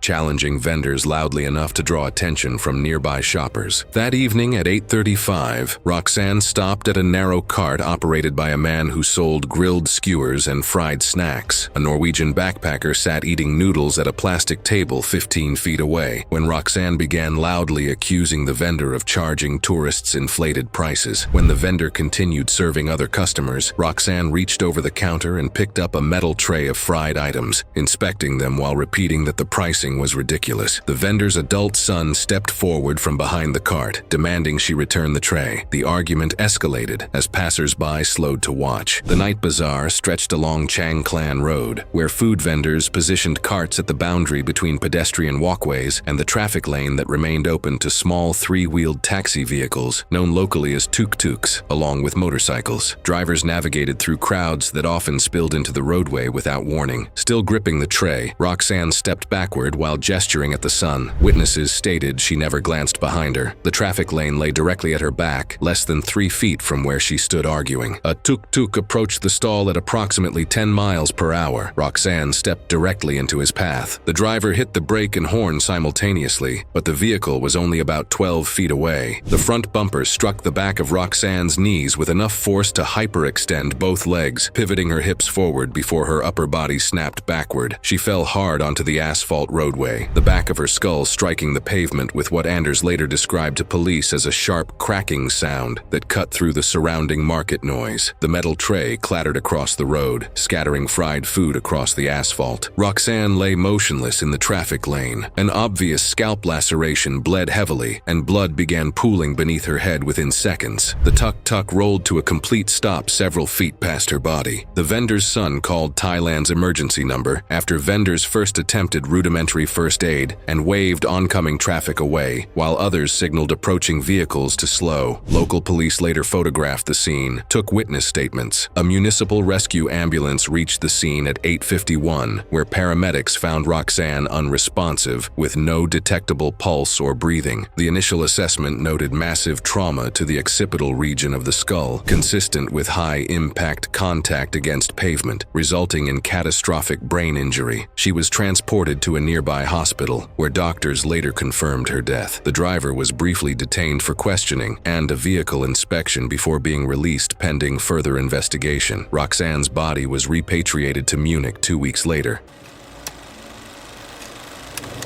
It was the 22nd of April 2016 on a commuter rail line in suburban New Jersey. By 6:30, regular commuter traffic had already started moving through the station. Warning signs were posted at the platform edges. A pedestrian overpass sat 40 meters away, clearly marked and intended for pedestrians. Evan Callahan was 32 and had worked as a logistics coordinator at a mid-size freight company for 6 years. His role was built around safety compliance. He reviewed procedures, assessed risk, and signed off on what was acceptable and what was not. He had a documented pattern of marking standard safety checks as optional during high-volume periods, a practice his supervisors had flagged more than once. 8 months before the incident, a warehouse worker on his team fractured his wrist after skipping an equipment check that Callahan had marked as optional during a busy shift. The company opened a formal review. He was reprimanded and placed on a performance plan.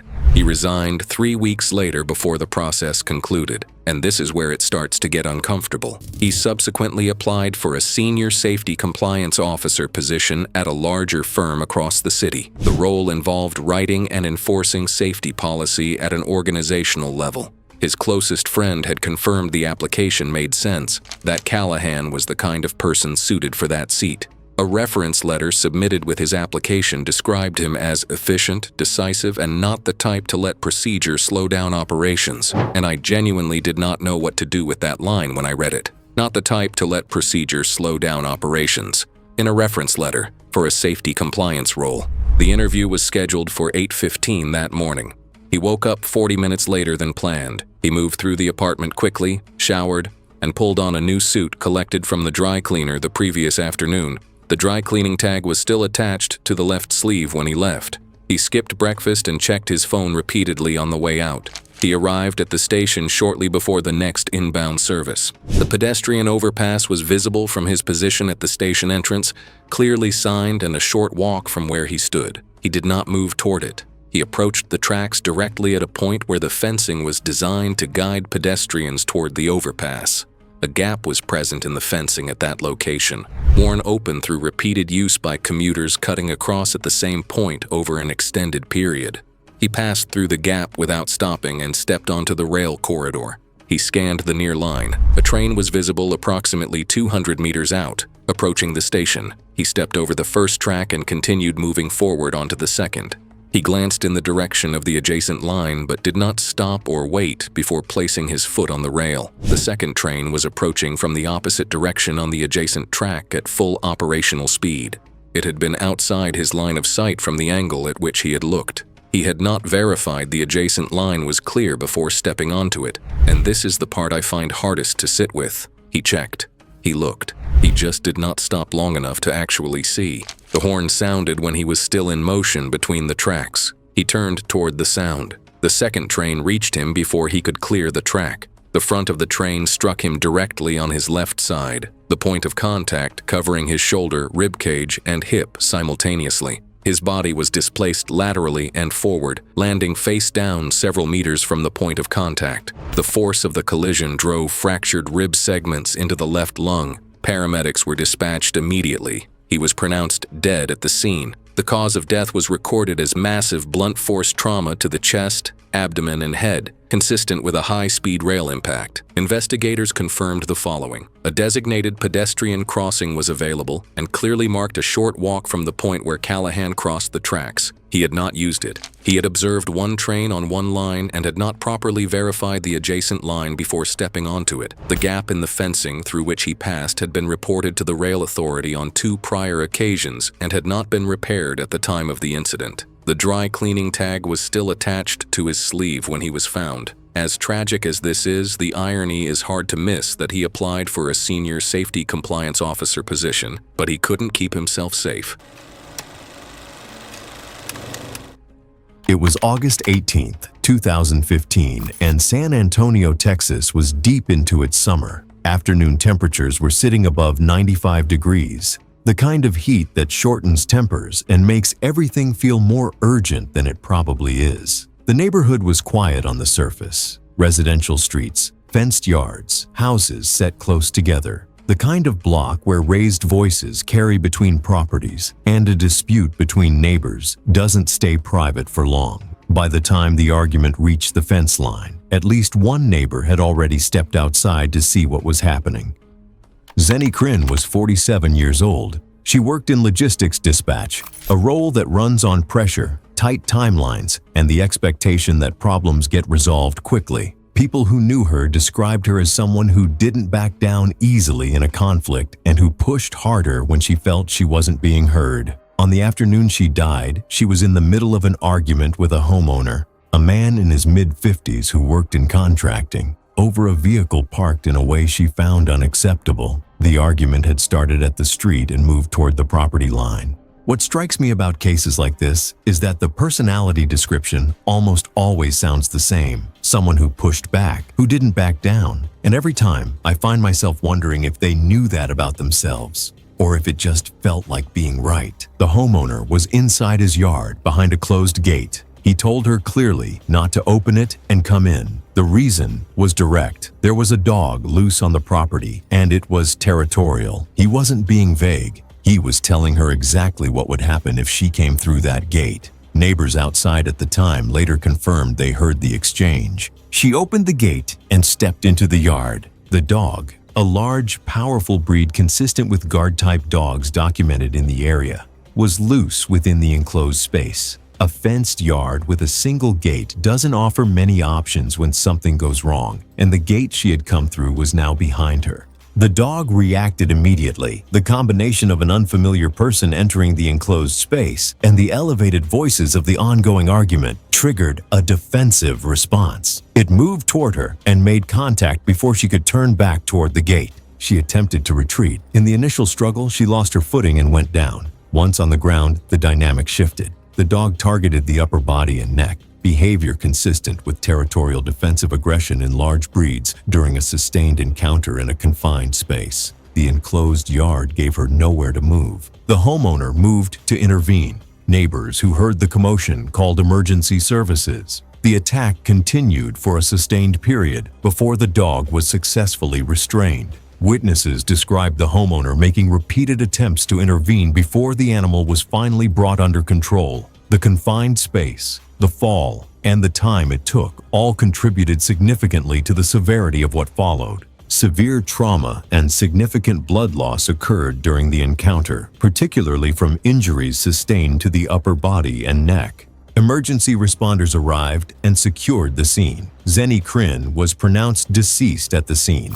The official cause of death was traumatic injuries and blood loss sustained during the attack. Animal Control took custody of the dog for evaluation in accordance with local regulations. The homeowner cooperated fully with investigators throughout the process. Witness statements from neighbors confirmed that multiple warnings had been given before she entered the yard. The gate had been closed. The warning had been explicit. Investigators concluded the incident was a fatal animal attack following unauthorized entry into a secured private property. The record was straightforward. The warning was documented, the entry was documented, and the outcome followed directly from that one decision. I don't say this to be harsh, but the homeowner did everything right in that warning. He told her what was in the yard, why she shouldn't enter, and what the risk was. The outcome wasn't a failure of the warning. It was a failure to take it seriously.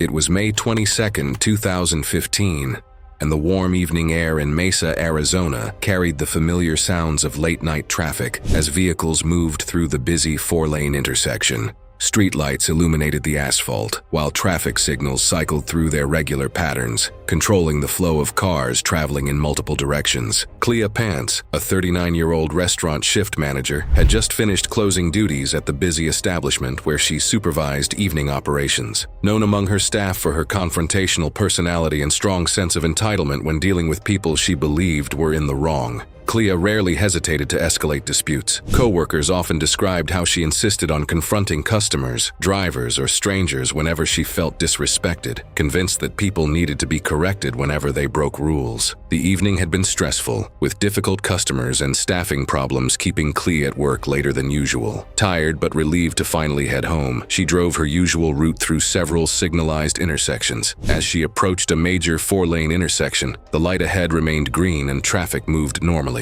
Without warning, another driver made a tight right turn directly into her lane, forcing Clea to brake suddenly to avoid a collision and triggering an immediate angry reaction to what she saw as reckless driving. Rather than continuing through the intersection, Clea brought her car to a complete stop in the active travel lane. She opened her door and stepped out onto the asphalt, leaving her vehicle blocking traffic behind her as several cars immediately began queuing up. Instead of moving her vehicle out of the roadway, Clea walked several feet ahead of her, stopped car, and approached the other driver's window, determined to confront them directly despite the growing line of traffic behind her. Standing directly in the travel lane, Clea continued arguing with the other driver through their partially opened window, refusing to step aside even as traffic built up behind her abandoned vehicle. Witnesses later described her remaining in the roadway while loudly confronting the driver about the turn, seemingly focused on proving her point rather than the growing danger around her. As the confrontation continued, the traffic signal began cycling through its pattern, changing from green to yellow to red. As the signal changed, cross-traffic received the green light and began entering the intersection from the perpendicular direction. Clea remained standing in the roadway, several feet ahead of her parked car, continuing her heated discussion. Her position in the active lane put her directly in the path of approaching vehicles that now had the right-of-way. A sedan approaching from behind did not immediately see Clea standing in the lane until the driver was already close to the stopped vehicles. The driver noticed the obstruction too late to stop completely. Despite applying the brakes, the vehicle struck Clea at approximately 20 to 25 miles per hour as she stood arguing in the travel lane. The impact threw Clea several feet across the pavement, leaving her motionless on the asphalt. Bystanders called emergency services while others directed traffic around the scene. Paramedics arrived within minutes and transported her to a nearby trauma center with severe injuries. Despite the efforts of the medical team, she was pronounced dead shortly after arrival due to injuries sustained in the collision. Police investigators documented the accident scene and collected witness statements. Traffic camera footage from the intersection provided additional evidence. The case was officially documented as a fatal pedestrian crash, with investigators noting that the victim had exited her vehicle and positioned herself in moving traffic during a confrontation. The official report confirmed that she had been struck while standing in the roadway after the traffic signal had changed. It was May 6th, 2018, inside a crowded market stall in Tokyo, Japan, where everything felt tight and fast at the same time. The walkway was packed, people stood shoulder to shoulder, and every stall had a line spilling into the street. Vendors worked non-stop, calling out orders, turning skewers over hot grills, while customers tried to eat quickly and move on. It was one of those places where you either follow the flow or you get in the way. Melissa Grant was 54, visiting from Arizona, and this trip came right after a recent divorce. The settlement had left her financially comfortable, and she used it to plan a solo trip she had been thinking about for months. She approached each stop with a fixed idea of how things should go, expecting things to move on her terms, without delays or pushback. At the market stall, a line had already formed. Instead of joining it, she stepped off to the side and leaned toward the counter, trying to order ahead. The vendor responded briefly and gestured back toward the line, but there was a clear language barrier. He spoke limited English, and she didn't understand his instructions. Rather than step back, she repeated her order louder, assuming he hadn't heard her. When he pointed again to the line, She grew frustrated, saying she had been waiting long enough, even though she had just arrived. A few people nearby tried to explain, telling her she needed to queue like everyone else, but she turned on them, arguing that the process didn't make sense and that she was being ignored. The more the vendor tried to redirect her, the more she spoke over him, her tone sharpening as the misunderstanding escalated. The exchange drew attention from others in line, but she stayed where she was, talking over both the vendor and the customers until he finally handed her a serving just to move things along. She stepped aside only slightly, still close to the stall, continuing to complain, partly about the wait, partly about not being understood. The skewer of grilled mochi dumplings hung loosely in her hand as she spoke, the thick glaze stretching slightly with each movement. Still mid-argument, she took a bite without pausing, her focus fixed on the ongoing back and forth rather than the food. She kept talking as she chewed, more concerned with pressing her point than paying attention to what she had just put in her mouth.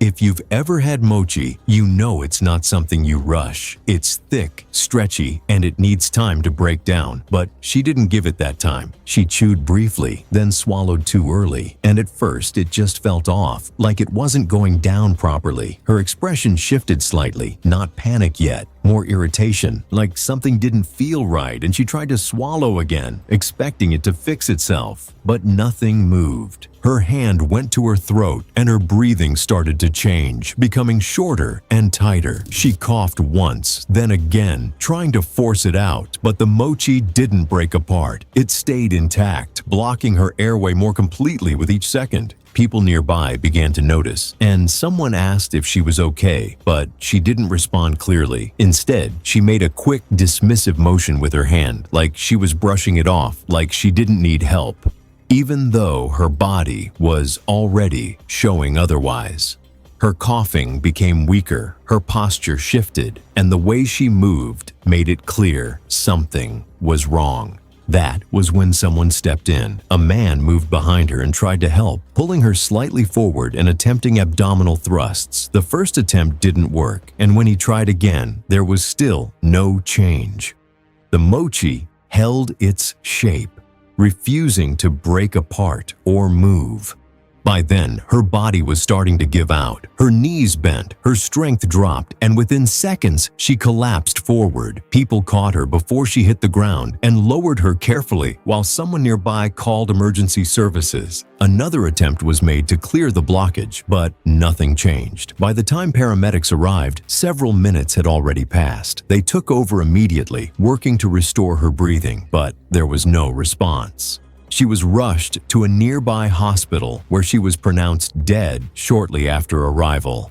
The cause was simple. She had choked on a dense piece of food. There was no underlying condition, no hidden issue, just something that needed time and attention, rushed in the middle of everything else. It was August 9th, 2015. The air inside a family entertainment center in Bangkok, Thailand, hung thick with humidity and the sharp scent of recycled air conditioning. Niran Suti, a 28-year-old delivery route supervisor, had spent his Saturday afternoon at a nephew's birthday celebration, unaware that the children's play area would become the site of a preventable death.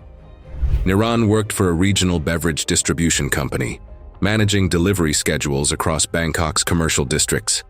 Co-workers described him as outgoing and physical, someone who took jokes too far when drinking. He had consumed 3 large beers with lunch at a nearby restaurant before arriving at the entertainment complex, a detail his sister would later confirm to investigators. His job required early mornings and long hours coordinating drivers, leaving weekends as his primary social outlet. Indoor play zones in Southeast Asia typically feature ball pits as centerpiece attractions. These are enclosed areas filled with lightweight plastic balls, designed for children to jump and play safely.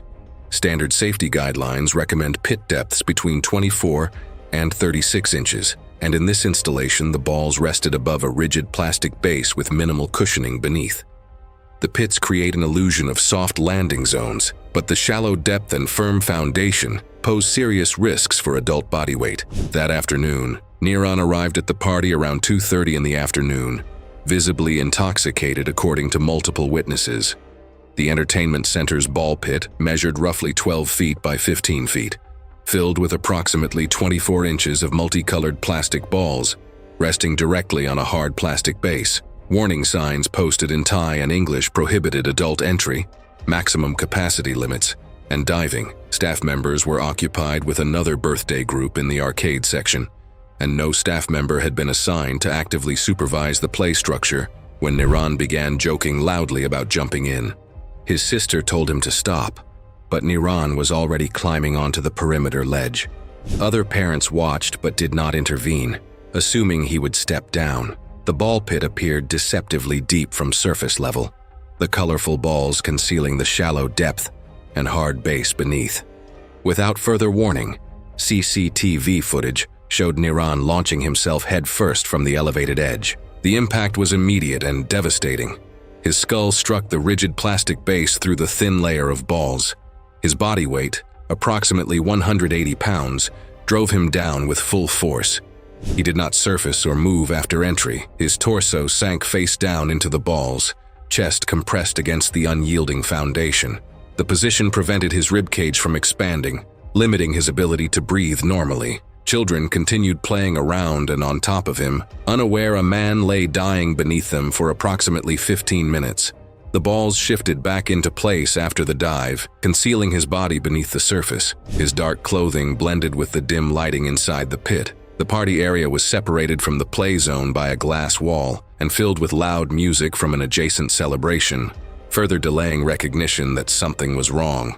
At 3:02 in the afternoon, a group of children digging toward the bottom reached Niran's face. One 7-year-old noticed his open eyes were not blinking and alerted her mother. The parent immediately notified staff, who cleared the pit before 2 employees coordinated his removal within 3 minutes. Staff trained in CPR initiated resuscitation, while emergency services were contacted. No automated external defibrillator was available anywhere in the facility. Paramedics arrived 11 minutes later, transporting Niran to a nearby hospital, where he was pronounced dead with autopsy findings, indicating primary blunt force cranial trauma with secondary positional asphyxiation. The entertainment center permanently banned adult entry to all children's play equipment following the incident. Local authorities later cited the facility for inadequate supervision of the play area during peak occupancy hours.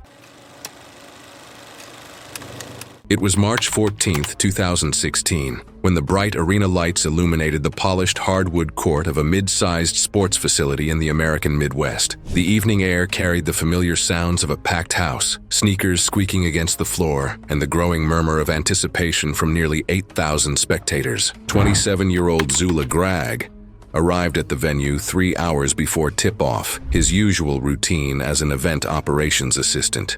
Standing just over 6 feet tall with an athletic build, Zula had worked in sports entertainment for nearly 4 years, coordinating halftime shows and promotional events. Colleagues knew him as enthusiastic and reliable, someone who volunteered for high-visibility assignments and took pride in creating memorable experiences for fans. That evening, however, Zula had planned something unprecedented. Hidden in a storage room beneath the arena sat an 85-pound mascot costume, a full-body animal suit complete with oversized foam head, thick chest padding, and limited vision through narrow mesh slits. The costume's internal cooling system had malfunctioned weeks earlier, leaving only passive airflow for ventilation. Zula intended to surprise his girlfriend by emerging at center court during halftime and proposing marriage in front of thousands of witnesses. As the first half wound down, Zula made his way to the storage area and began putting on the costume. Zula had already been sealed inside the costume for more than 40 minutes, waiting in a storage corridor beneath the arena to preserve the surprise with no airflow beyond what the suit allowed. The rigid torso shell fit snugly around his chest and shoulders, while the massive headpiece added significant forward weight. No handler had been assigned to assist. As halftime began, the arena's sound system filled with upbeat music while Zula, now fully enclosed in the costume, made his entrance onto the court. The crowd's energy immediately shifted toward the unexpected mascot appearance. Moving carefully across the polished surface, he positioned himself at center court. Inside the costume, heat had already begun accumulating around his torso and head. The proposal sequence began when Zula lowered himself onto one knee, extending a padded hand that held a small ring box. The crowd erupted in recognition of the romantic gesture. He maintained the pose for nearly 30 seconds as his girlfriend approached from the sidelines, visibly emotional. Inside the costume, however, Zula's body was reaching a critical threshold. The physical exertion of moving in the heavy suit, combined with the emotional intensity and the complete lack of cooling airflow, had elevated his core temperature to dangerous levels. The thick padding trapped metabolic heat against his skin. As his girlfriend accepted the ring, Zula attempted to stand but wavered noticeably. The crowd interpreted this as part of the performance, laughing and cheering. He took 2 unsteady steps forward before collapsing onto the court, the massive costume crashing against the hardwood. For nearly a minute, the crowd continued cheering, assuming the collapse was part of an elaborate performance. Only when the mascot failed to move did arena staff approach. Multiple personnel struggled to remove the heavy headpiece due to its locking mechanism. Once freed from the costume's head section, Zula was found unresponsive, his skin flushed and hot to the touch, with no detectable breathing. Paramedics attempted resuscitation, but pronounced him deceased at the scene. The medical examiner's report confirmed hyperthermia and heat-induced cardiac arrest as the cause of death, noting a core body temperature consistent with severe heat stroke. It was January 9th, 2017. The afternoon air at a municipal geothermal pool complex in Reykjavik hung thick with steam, masking a danger that would claim a life before evening. Ingrid Magnusdóttir Walsh, a 59-year-old administrative coordinator from Ohio who had relocated to Iceland nearly a decade earlier, stood arguing with pool attendants about water temperature for the 3rd time that winter. Ingrid had married an Icelandic civil engineer in 2007 and embraced local culture with characteristic stubbornness. She visited the city's geothermal pools 3 times weekly, treating them as both exercise routine and social outlet. Co-workers at her accounting firm described her as direct and opinionated, someone who didn't back down from confrontation. Her husband later mentioned she'd been complaining about cooler pool temperatures all season, viewing it as poor facility management. That afternoon, Ingrid had spent nearly an hour protesting to staff about the outdoor pools feeling insufficiently warm. 2 employees patiently explained the geothermal heating system was undergoing maintenance adjustments, and temperatures would normalize gradually. The maintenance basin sat 30 feet away, a deep concrete reservoir used for heat circulation during system adjustments. Bright yellow temporary folding fencing with a locked access gate and multilingual warning signs cordoned off the restricted area. The basin held raw geothermal water near boiling temperature, designed for industrial heat transfer rather than human contact. Staff had positioned the barriers clearly while technicians worked on temperature regulation equipment. Witnesses reported Ingrid walking toward the restricted basin while continuing her complaints about management incompetence. A junior pool attendant called out for her to stop. Ingrid ducked beneath the temporary fencing opening near the gate, apparently intending to demonstrate her grievance by approaching the maintenance area. She took 3 quick steps along the narrow concrete edge surrounding the basin. Her right foot slipped on the wet surface. Her lower leg plunged directly into the near-boiling water. A nearby pool attendant later described hearing a guttural scream that cut through the ambient pool noise, different from normal shouting. Ingrid grabbed desperately at the concrete edge, but her momentum carried her forward. Behind the barrier was water far hotter than anything meant for swimming. She fell partially into the basin, her torso and both legs submerging in the scalding water. The temperature caused catastrophic thermal burns within seconds. Human skin suffers 3rd-degree burns in under 5 seconds at 155 degrees Fahrenheit. At temperatures approaching 200 degrees, tissue damage occurs almost instantaneously. A staff member rushed forward with a long rescue reach pole, hooking it under Ingrid's arms to pull her toward the edge. By the time they dragged her from the water, large areas of skin across her legs and lower torso had already blistered and separated from underlying tissue. Her clothing clung tightly to the burned areas as staff laid her on the concrete beside the basin. Staff immediately began cooling the burns with running water while shouting for emergency assistance. Staff called emergency services at 3:16 in the afternoon. An ambulance arrived about 7 minutes later, transporting Ingrid to a nearby hospital with a specialized burn care unit. Medical examination later documented 3rd-degree burns covering approximately 47% of her body across both legs and the lower torso, with tissue destruction extending through all skin layers and into the underlying fat. She died at 2:23 the following morning from burn shock and subsequent organ failure. Pool management conducted mandatory safety reviews, but confirmed the barrier had been properly marked and positioned.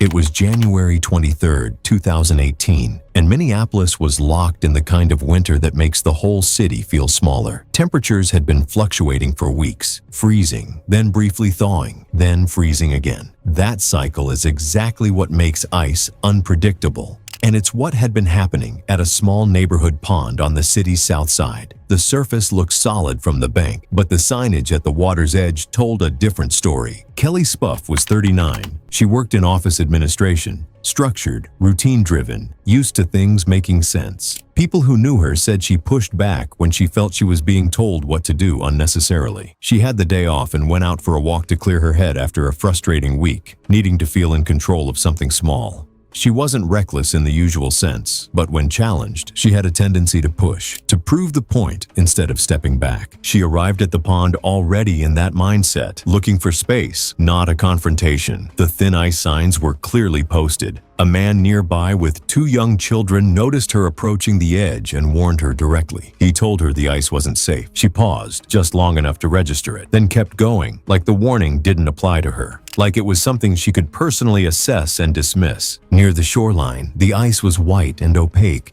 the kind that looks solid. Further out, darker patches showed where it was thinner. Those patches weren't subtle. The man called out again, louder. Witnesses said her steps changed, more deliberate. It stopped looking like a walk and started looking like a decision she didn't want to walk back from. I've covered enough of these cases to know that a sign and a verbal warning together almost never change the outcome. Kelly had both, and neither was enough. She stepped past the sign and onto the ice. The surface held near the edge. She moved farther out, stomping as she went, testing it or making a point. It wasn't cautious. The stomping had a rhythm, exaggerated like she was proving something to the people watching. The cracking sound carried back to the bank. By then, the man had stopped warning and started pleading, telling her to come back, that his kids were watching. She kept going anyway, adding just a few more steps that made all the difference. She made it about 15 to 20 feet out before the surface gave way. The water was several feet deep. Cold shock is immediate. Gasping, rapid breathing, loss of control. She reached for the edge, trying to pull herself out, but the ice kept breaking under her grip, pushing solid ground farther away. The man found a long branch and extended it toward her, but he couldn't reach without risking the ice himself. He stayed at the edge and kept trying. Within minutes, cold incapacitation set in. Strength dropped. Coordination failed. Her movement slowed. What stands out is how fast it turned, from control to panic, from proving a point to fighting for seconds. With no time left to correct it, she was conscious and trying for a period that felt long to the people watching, and there was nothing they could do. By the time emergency services arrived, she had gone under. Responders recovered her from the water. She was unresponsive. Efforts to revive her failed, and she was pronounced dead at the scene. The cause of death was cold water immersion, cold shock, incapacitation, then drowning. Investigators confirmed both signage and a direct warning had been present. The pond was temporarily closed. No changes to signage were recommended. It had been clear and correct. The warnings worked. They just weren't followed. It was March 3, 2017, and the late afternoon air in Dayton, Ohio carried the crisp scent of early spring as customers moved in and out of the small retail plaza. The strip mall housed several businesses, including a hair salon that had been serving the local community for over a decade. Fluorescent lights illuminated the interior where styling chairs lined one wall. Mary Bratt, a 47-year-old retail clerk, had just finished her shift at a nearby clothing store within the same plaza. Known among her co-workers for her assertive personality and strong opinions about customer rights, Mary often challenged policies she disagreed with. She believed her experience as a paying customer gave her certain privileges. With plans to meet family for dinner, she decided to get a quick haircut. Mary entered the salon and approached the reception desk, requesting a last-minute appointment. The stylist explained there would be a short wait. Mary nodded and stepped outside, returning minutes later with a lit cigarette between her fingers. The scent of tobacco smoke immediately filled the small space. Staff members quickly noticed the cigarette and pointed to a clearly posted no smoking sign near the entrance. The salon had maintained this policy for years due to flammable hair products and close quarters. Mary responded with visible frustration, arguing loudly that as a paying customer she should have the right to smoke while waiting. Her voice grew louder as she insisted the policy was unreasonable. The stylist attempted to explain the safety concerns, particularly given the alcohol-based hair products and aerosol styling sprays used throughout the salon. Several bottles of hairspray, styling gel, and chemical treatments sat on the counter near the styling stations. Nearby sat a small trash bin used by stylists to discard paper towels and wipes after applying various products. While continuing her heated argument with the staff, Mary remained standing beside the main styling counter where several bottles of alcohol-based products had been used during recent appointments. The trash bin beside the station contained crumpled paper towels damp with styling chemicals and residue from aerosol sprays used throughout the afternoon. She gestured emphatically with the cigarette still burning between her fingers, seemingly unaware or unconcerned about the potential hazards surrounding her. During her confrontation, a small ember broke loose from the burning cigarette and fell into the open trash bin beside the station. Inside were paper towels lightly soaked with styling solutions and coated with residue from aerosol hairspray. Within seconds, the ember ignited the paper towels and chemical residue inside the bin. A sudden flash of flame burst upward from the bin as trapped chemical fumes caught fire. The flames quickly spread to the nearby counter, where plastic bottles and additional towels were positioned. Mary stepped backward instinctively as the flames erupted, but her sleeve caught fire as she moved away from the burning station. The synthetic fabric of her clothing ignited quickly, spreading flames up her arm. Employees immediately grabbed a fire extinguisher while another worker called emergency services. A staff member discharged the extinguisher toward the growing flames while attempting to smother the fire spreading along the station. Despite their quick response, the fire had already spread across 2 styling areas. Firefighters arrived within minutes and extinguished the interior blaze, but significant damage had occurred to the styling area. Mary was transported to a regional burn center with severe burn injuries covering her upper body. She later died from complications related to the extensive burns. Fire investigators examined the scene, collecting evidence and interviewing witnesses. Their analysis determined that the ignition involved a cigarette ember falling into a trash bin containing paper towels contaminated with hairstyling chemicals and aerosol residue, igniting the material inside the bin. It was November 3rd, 2017. Along Dashashwamedh Ghat in Varanasi, evening crowds gathered shoulder to shoulder as boats clustered along the river's edge. The Ganges moved slowly under fading light, its surface reflecting rows of lamps, while smoke from incense and oil flames thick and drifted low across the water. Elena Voss was 41, visiting from suburban Minneapolis, and this trip was something she had planned as a break from her usual routine. She preferred quieter spaces, avoiding crowded areas whenever she could, and built her itinerary around places where she could move freely without being pressed in by large groups. One of the events she had marked in advance was a riverside ceremony known for drawing heavy crowds along the banks. Instead of staying in the designated viewing areas, she fixated on getting closer than everyone else somewhere unrestricted, even if it meant stepping outside what was considered safe. Being near the center without the limitations mattered more to her than following instructions. That afternoon, she bought a long silk scarf from a street vendor and left it draped loosely over her shoulders. When she reached the dock, she hired a small wooden boat and immediately pushed to go beyond the standard viewing boundary. She offered extra cash, making it clear she expected special treatment and didn't intend to stay where the other boats were kept. When the boat reached the normal stopping point, she didn't accept it. She leaned forward, pointing closer to the ceremony and insisting the operator move in. The boatman refused, explaining the limit, but she argued over him, saying she had paid enough not to be held back. When he still hesitated, she pulled out more money and forced the decision, pressing him until he gave in. The boat moved into a tighter, restricted space closer than it was meant to be. Around them, attendants were swinging heavy fire lamps in wide, controlled arcs above the water. The routine only worked safely at a distance. Elena stepped right up to the front edge of the boat, ignoring repeated instructions to sit down and move back. She waved the operator off, still arguing, still focused on getting what she wanted. The boat shifted slightly under her as she leaned forward, but she didn't adjust in a meaningful way. She stayed at the edge, prioritizing her position over stability, over distance, over the obvious risk in front of her. Her scarf, loose and unsecured, slipped forward as she leaned. She didn't notice her attention was still on the argument and the ceremony. At the same moment, one of the attendants completed a full swing with the fire lamp. The flame extended outward at the peak of the motion. The fabric passed directly through it and ignited instantly. By the time the scarf caught, she was already off balance at the edge of the boat, reacting too late to a situation she had forced herself into. The fire spread up the scarf toward her neck within seconds. She reacted by grabbing the fabric and pulling it away, but instead of removing it, she pulled it inward against her chest and arms. This movement transferred the flames onto her clothing and skin. She stood upright suddenly, attempting to move away, but her balance was already compromised. Both hands were occupied, and her weight remained forward. With no stable support, she tipped over the front of the boat and fell into the river.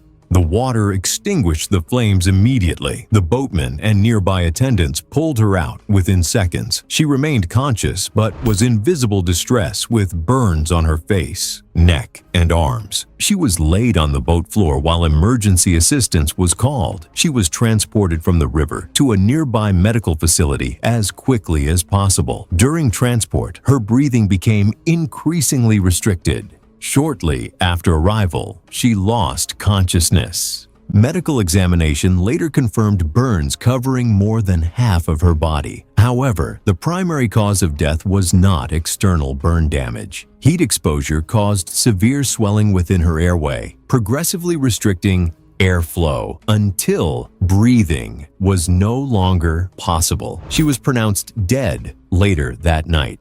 The boatman was questioned and released, having initially attempted to maintain a safe distance. It was August 12, 2016, on a downtown Denver rooftop overlooking the city skyline. The flat-topped building rose 6 stories above street level, its gravel surface broken by ventilation units and utility piping. Earlier that day, routine maintenance had activated the rooftop sprinkler system, leaving shallow pools of water scattered across the surface. By evening, the temperature hovered around 72 degrees under clear skies. Marco Smith, 32, worked in marketing and had been planning a rooftop proposal for weeks. He wanted the moment to feel dramatic and memorable, choosing the rooftop for its view and privacy. His plan centered on a display of decorative string lights arranged to spell out "Marry Me," designed to illuminate just as he knelt. Marco had no formal electrical training but relied on online tutorials and assumed the setup would be simple. The rooftop had no accessible power source, so Marco ran electricity from a ground floor outlet. He connected 4 extension cords end to end to reach the roof, exceeding manufacturer recommendations.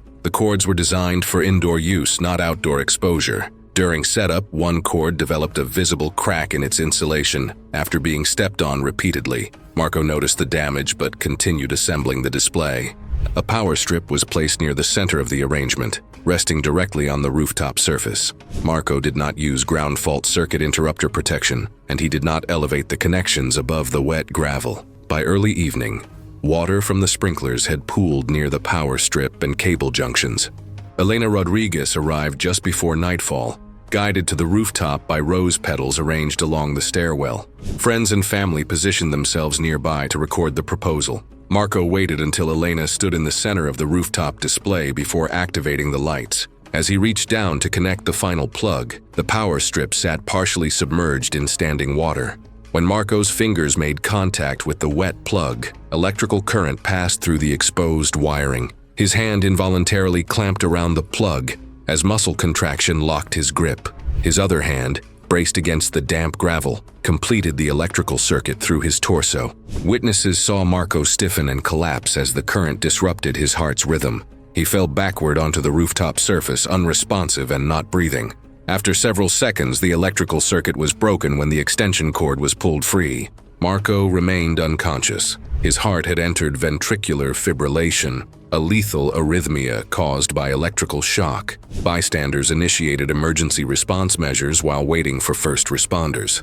Paramedics arrived within minutes and found Marco in cardiac arrest, with visible electrical burns on his hand and knee. Advanced life support measures continued on scene, including defibrillation attempts and airway management, but he could not be revived. He was pronounced dead later that evening. The medical examiner determined that Marco died from electrocution, resulting in fatal cardiac arrhythmia and respiratory arrest. The death was ruled accidental.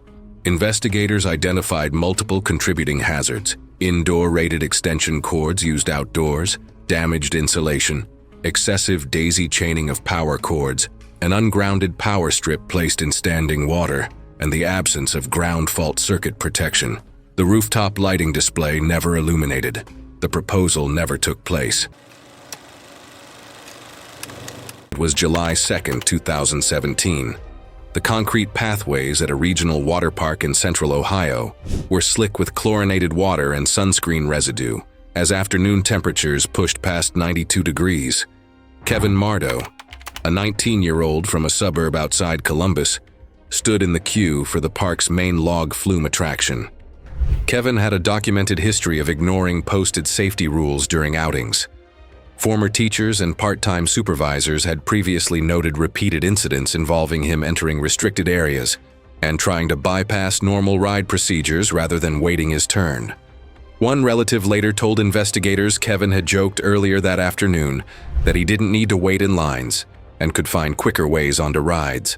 Log flume rides feature gravity-driven water channels moving 400-pound fiberglass boats at 8 to 12 miles per hour through narrow guide rails with minimal clearance. Automated conveyors return empty boats. Riders must board from supervised platforms only. The 8 to 10-inch gap between hull and channel is wide enough for water, but too narrow for human limbs or torsos, depending on orientation. A service gate near the unloading zone had been propped open by maintenance staff addressing a minor drainage issue under an active work order that had not yet cleared the area for public exposure. Two relatives later told investigators they called his name when they spotted him slipping through, with one stating he appeared to be trying to jump into a returning empty log instead of waiting at the loading platform. Neither physically pursued him or alerted staff immediately. The ride attendant stationed at dispatch was troubleshooting a boat that had stalled on the conveyor belt while operating alone at the control position. Kevin walked along the exit platform toward the return channel, where empty boats circled back toward the loading area. Surveillance footage from an overhead catwalk camera showed him crouching at the platform edge with his hands extended toward an approaching empty log, as if preparing to climb in mid-return. The platform's surface, constantly wet from splash and overflow, offered minimal traction. Park inspection records noted that non-slip coating in that section was due for resurfacing within 30 days, with a pending maintenance ticket logged but not yet scheduled. At approximately 2:30 in the afternoon, Kevin attempted to jump into a passing empty log.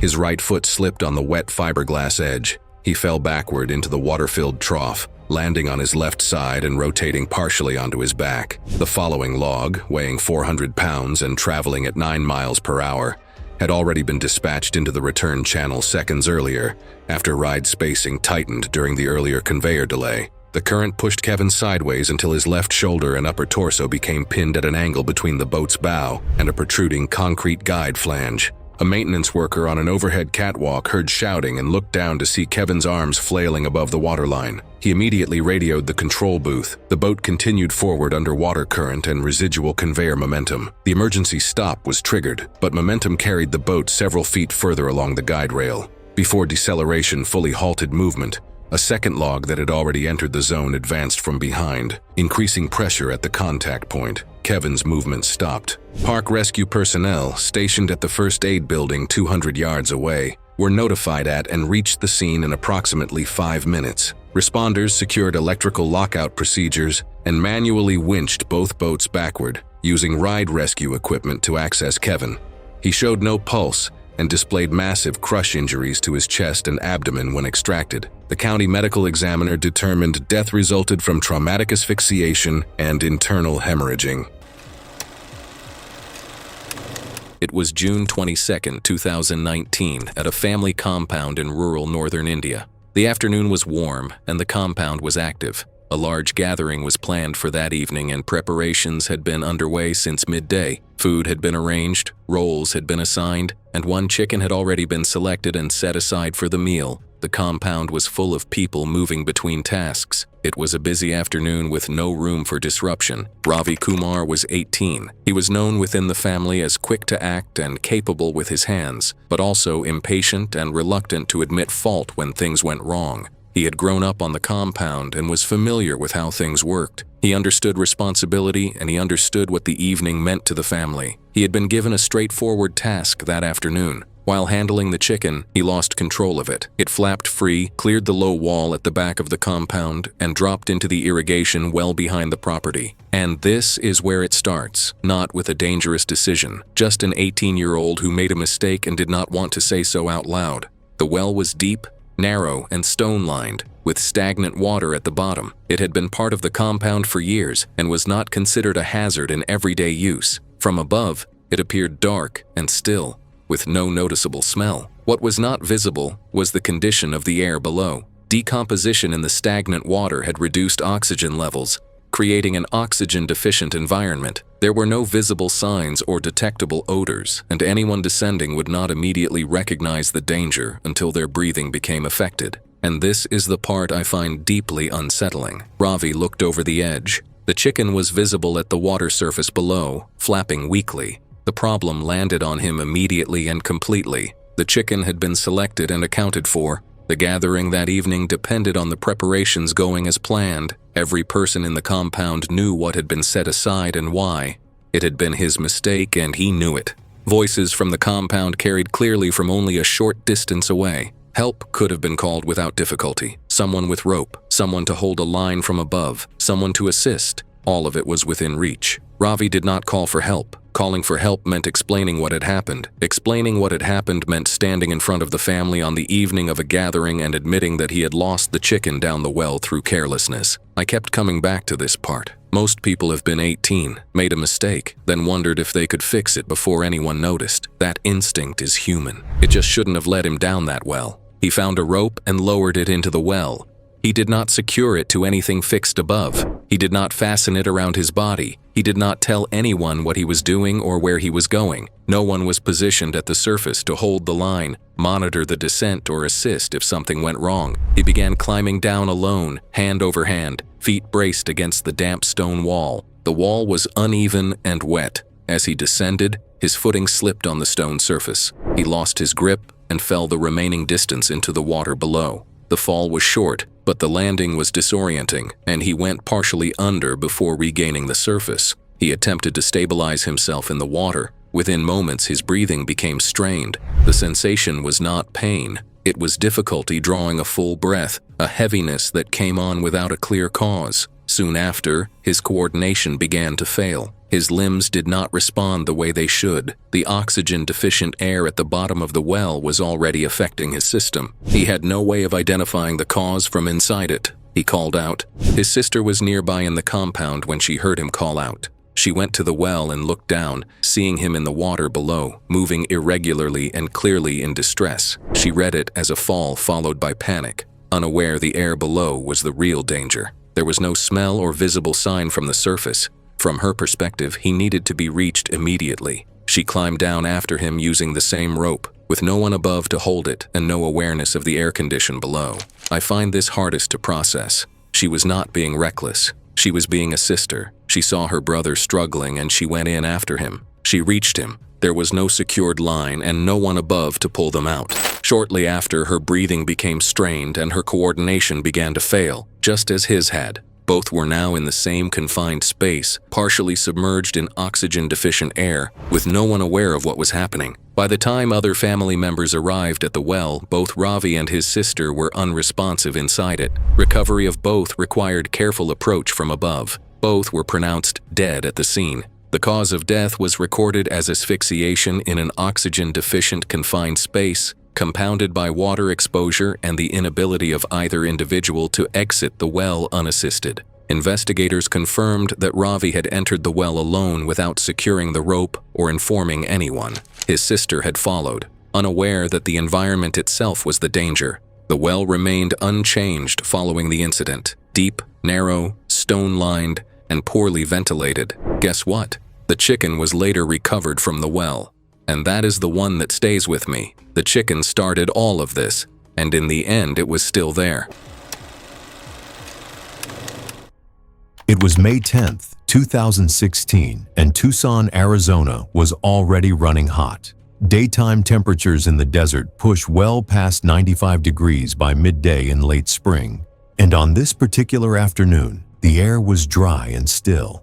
The kind of conditions that bake everything outdoors and push most people inside. The shed at the back of the property sat in partial shade, but that meant little. What was inside it hadn't changed. Christina Zorn was 52 years old. She worked in property management, a role that kept her in constant contact with maintenance issues and the question of when to call a professional and when to handle something herself. By her neighbors' accounts, she leaned heavily toward the latter. She trusted her own read on a situation. That confidence wasn't always wrong, but it made her slow to accept advice she hadn't asked for. The hive had been building inside the shed long enough that more than one neighbor raised a concern and encouraged her to contact a licensed removal service. She wasn't interested. She looked at the hive, decided it was manageable, and came back from a local supply store with an over-the-counter insecticide. What she dismissed was the environment itself. Tucson sits well within the range of Africanized honeybees, a population documented across the Southwest, known for a faster and more sustained defensive response than other varieties. High midday temperatures increase colony activity and aggression. This hive wasn't isolated. It sat near a fenced yard where neighboring children regularly played. They were outside that afternoon. At a distance, she set up a ladder alongside the shed,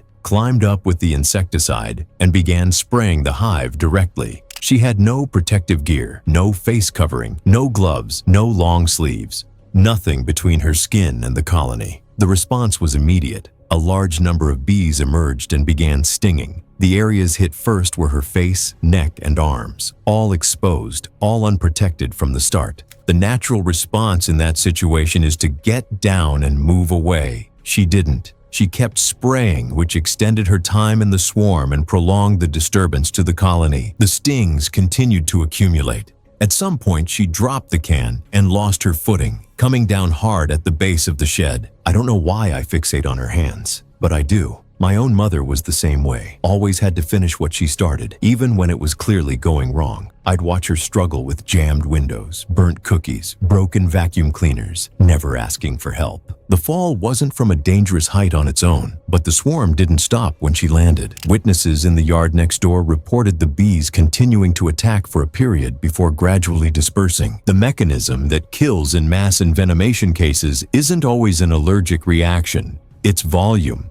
Hundreds of stings introduce enough venom to overwhelm the body's ability to process it. Organ function deteriorates, circulation is disrupted, it builds, and by the time the outward signs are visible, it's already underway. By the time she stopped moving, the swarm had largely dispersed. Neighbors moved the children indoors and called emergency services. Responders arrived to find Christina unresponsive at the base of the ladder. The spray can was on the ground nearby. The hive was still active above. She was confirmed deceased at the scene. The official cause of death was toxic envenomation, mass stinging resulting in systemic venom overload that disrupted organ function beyond the point of recovery. Investigators confirmed that multiple neighbors had warned her and recommended a licensed removal service before the attempt. The insecticide was later noted as inadequate for a colony of that size and species. No protective equipment was found at the scene. The hive was removed days later by a licensed pest control team in full protective gear, the same option available to her before any of this started.